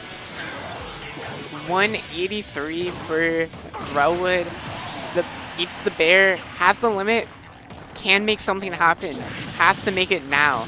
There is Limit Blade Beam into Cross Slash. It will pick 43%. But to Incineroar, 43% is basically 0%. This is still very, very doable. Ooh, but if you overextend there, you're going to get caught. You're going to show you're too desperate to get these advantage states. And now, Moiru's locking back in with the classic gameplay loop of you press a button, I respond. They seem to have the reins again, trying to stop Relwood from winning this tournament. But 100% almost back on, so things are very dangerous here if you are Relwood. But that doesn't mean that they're not equally as dangerous for Cloud, as one revenge will put you in the worst spot of your life. That's not killing yet, but it's getting close to it. Ooh, just barely missing the dash attack, but the up smash there to keep Moiru back in. It's not going to be that easy to win your first KMLocal, unfortunately, because Moiru's sitting on the other side of you, and they won't go down without a fight. Of course, there's still life. We have a reset match. That's right. Ladies and gentlemen. Okay. This is not going to be as free as we might have initially thought. A quick Game 5 for the first Grand Final set and then a 3-0 for the second set of True Finals? You must be kidding. Moiru did not make it this far just to get 3-0. Let's see what chat thinks. Good bait. Yep, we thought it was close. Hello, Frostcar. Lugia, why are you in chat? I thought you were just here. Anyway, yeah, Incineroar forward air has too much reach. You're wrong, Kimboyachi. It needs to go further.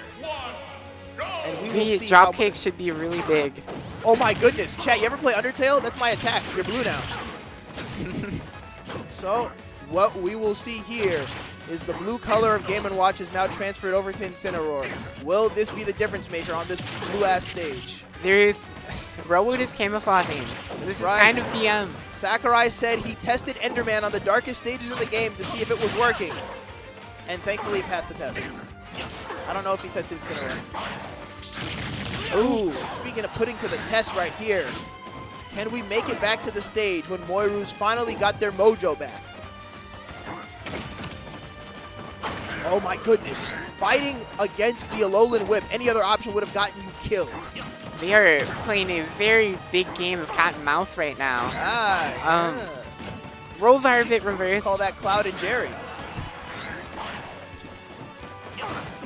No? Okay. Anyway, so taking a look here at more neutral as we keep seeing Moiru try to jump and get their jumps caught by Incineroar forward air and taking a page out of Relwood's book saying, you can take my stock, I can take your stock. I can do that too. Exactly. Anything you can do. So, but finds the dash attack. 50% already. Right. Ooh, there is the multi-hit still triggering the revenge, but not stopping. This is kill percent for Moru. Yeah, I'd say so. This is one of those moments here where neutral genuinely just is the break between the high-octane gameplay that might get one of you killed. Back air, no parrying. Just neutral get a hold shield. There's no jump. Scary. That's gonna be death. The Blade Beam taking that stock, and Moiru completely back in it. No more doubt in their heart. They know exactly what moves to press, exactly when to press them, and they are not going to hesitate in neutral again. Now Relwood needs to make sure that this one moment, this important moment, is played completely precisely. They knew exactly what to do in game number 3, so game 4 should be no different. You just have to tap it in here. Do not let Incineroar get in at all. Ooh, double roll there. That could have been an Alolan Whip. So he says, you know what? I think I'll just clean up my plate and get the Alolan Whip a little later. Okay, small dodge there. Ooh, up B to prevent the jump away. Very big, very high priority cloud moves coming into play.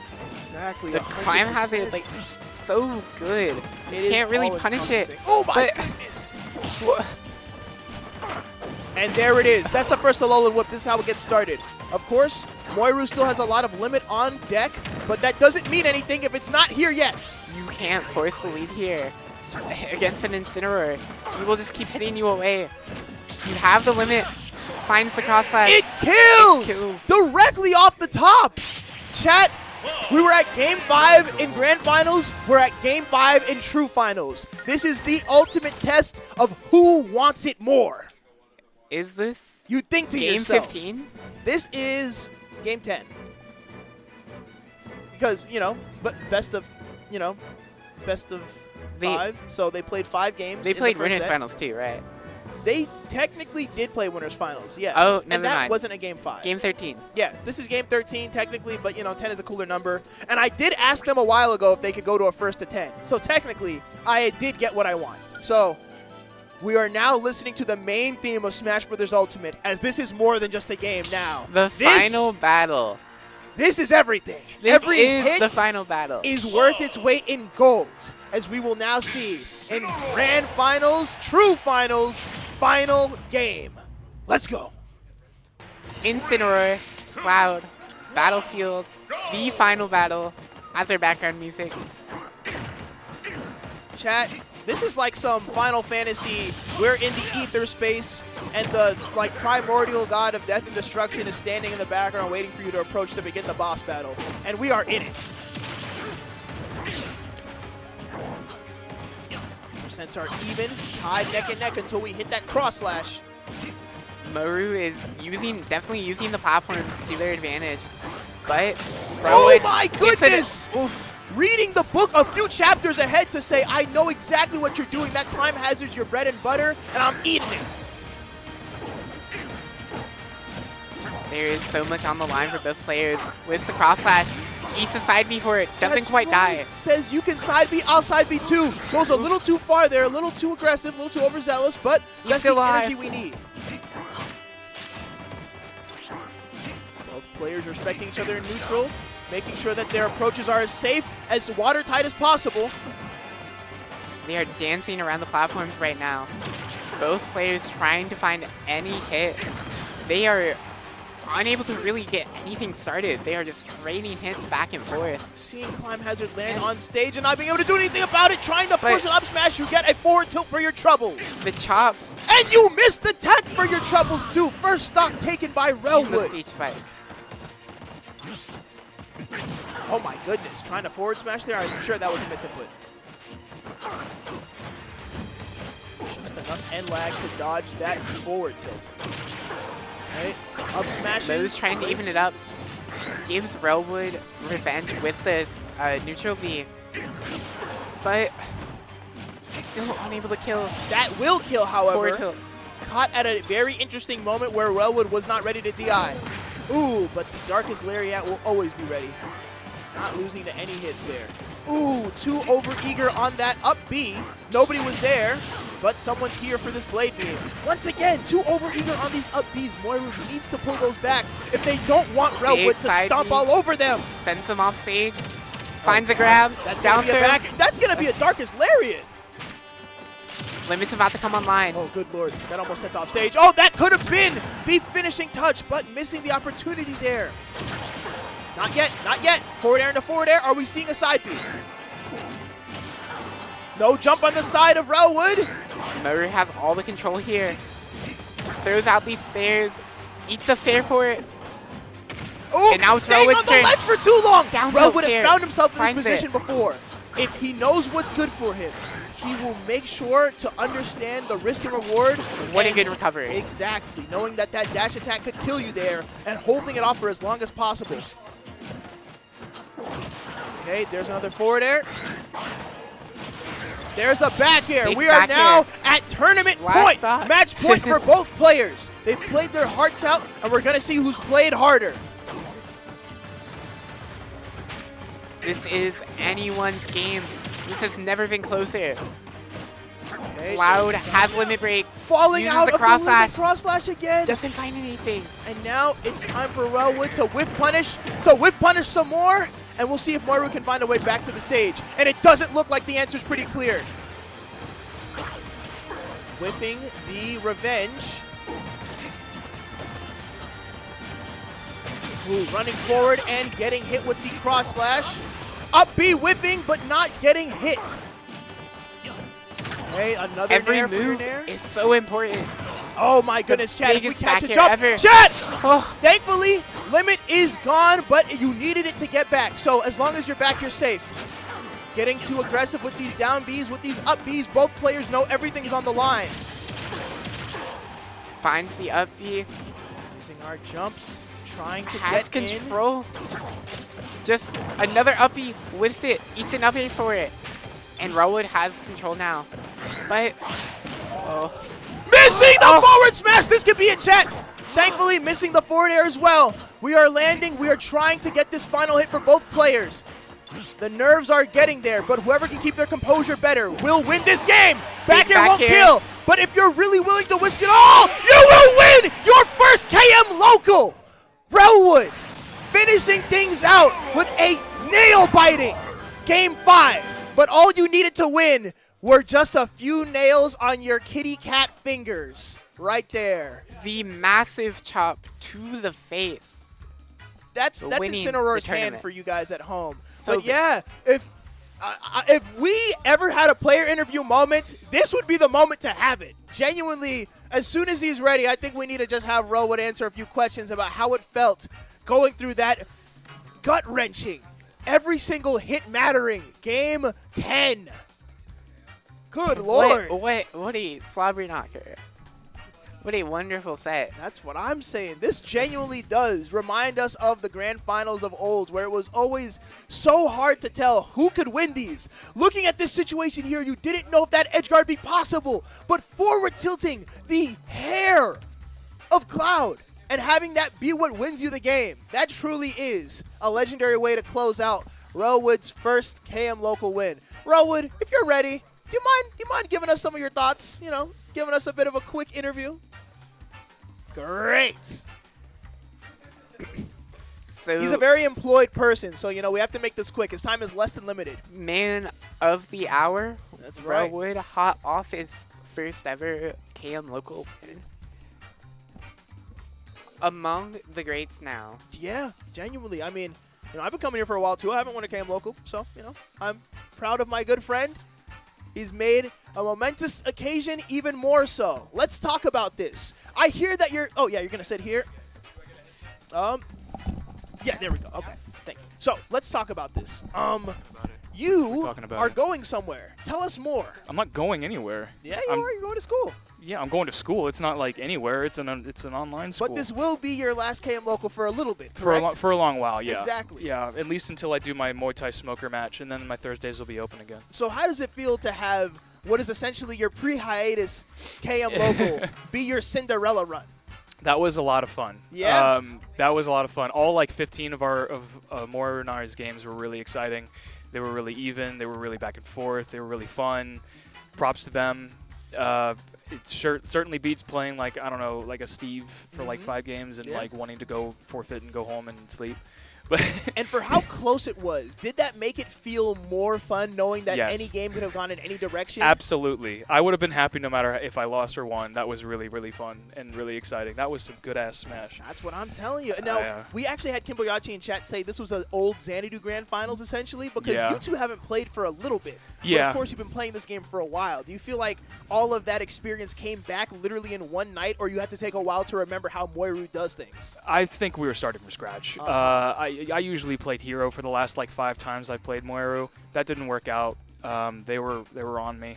And the Incineroar was pretty clean, pretty polished, so I was like, oh, let's just do that. And I haven't played that matchup since like 2023. So there you go. That's early Smash Brothers, all these years later.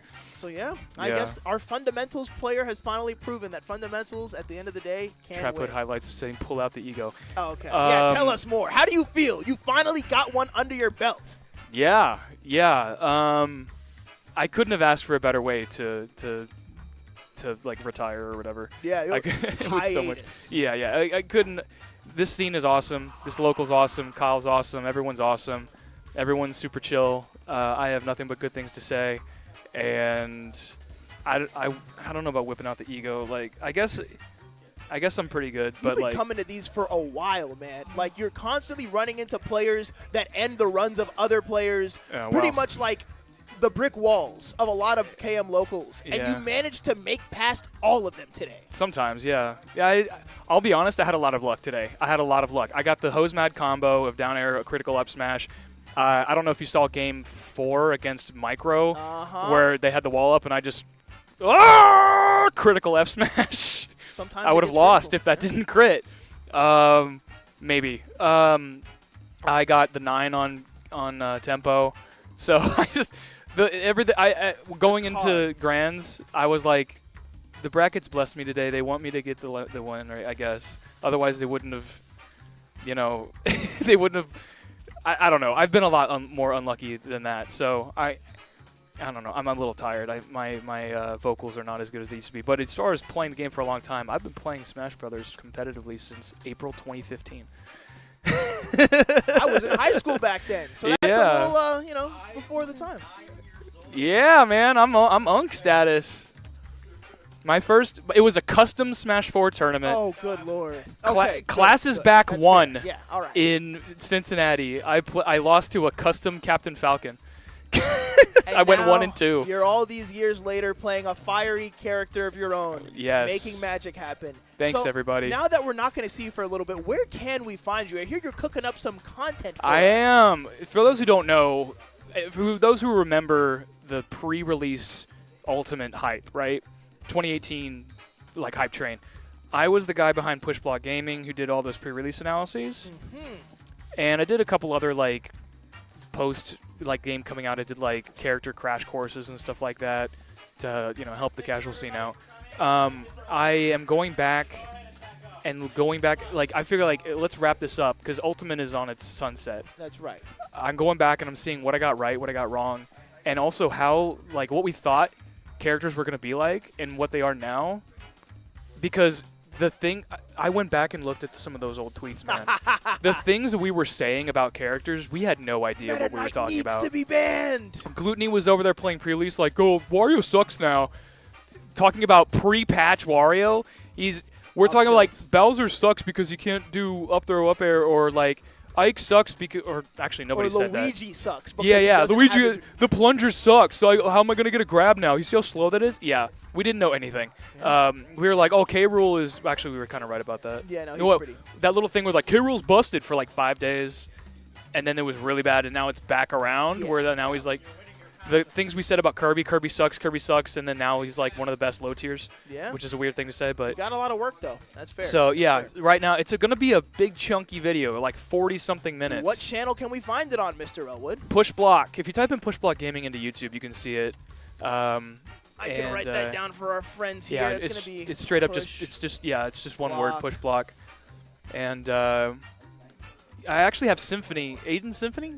Symphony? I think the DDD player, the DDD player. I have them collecting some footage for me. I got some footage from IRLC as well. I was like, hey, do you have any footage of Kirby doing this, that, and the other? And he's like, oh, bro, I got you. Yes, the compendium. So, chat, that's been it for me, Glory. This is our KMLocal 58 champion, Elwood. And we'll be seeing you next time. Mwah. There we go.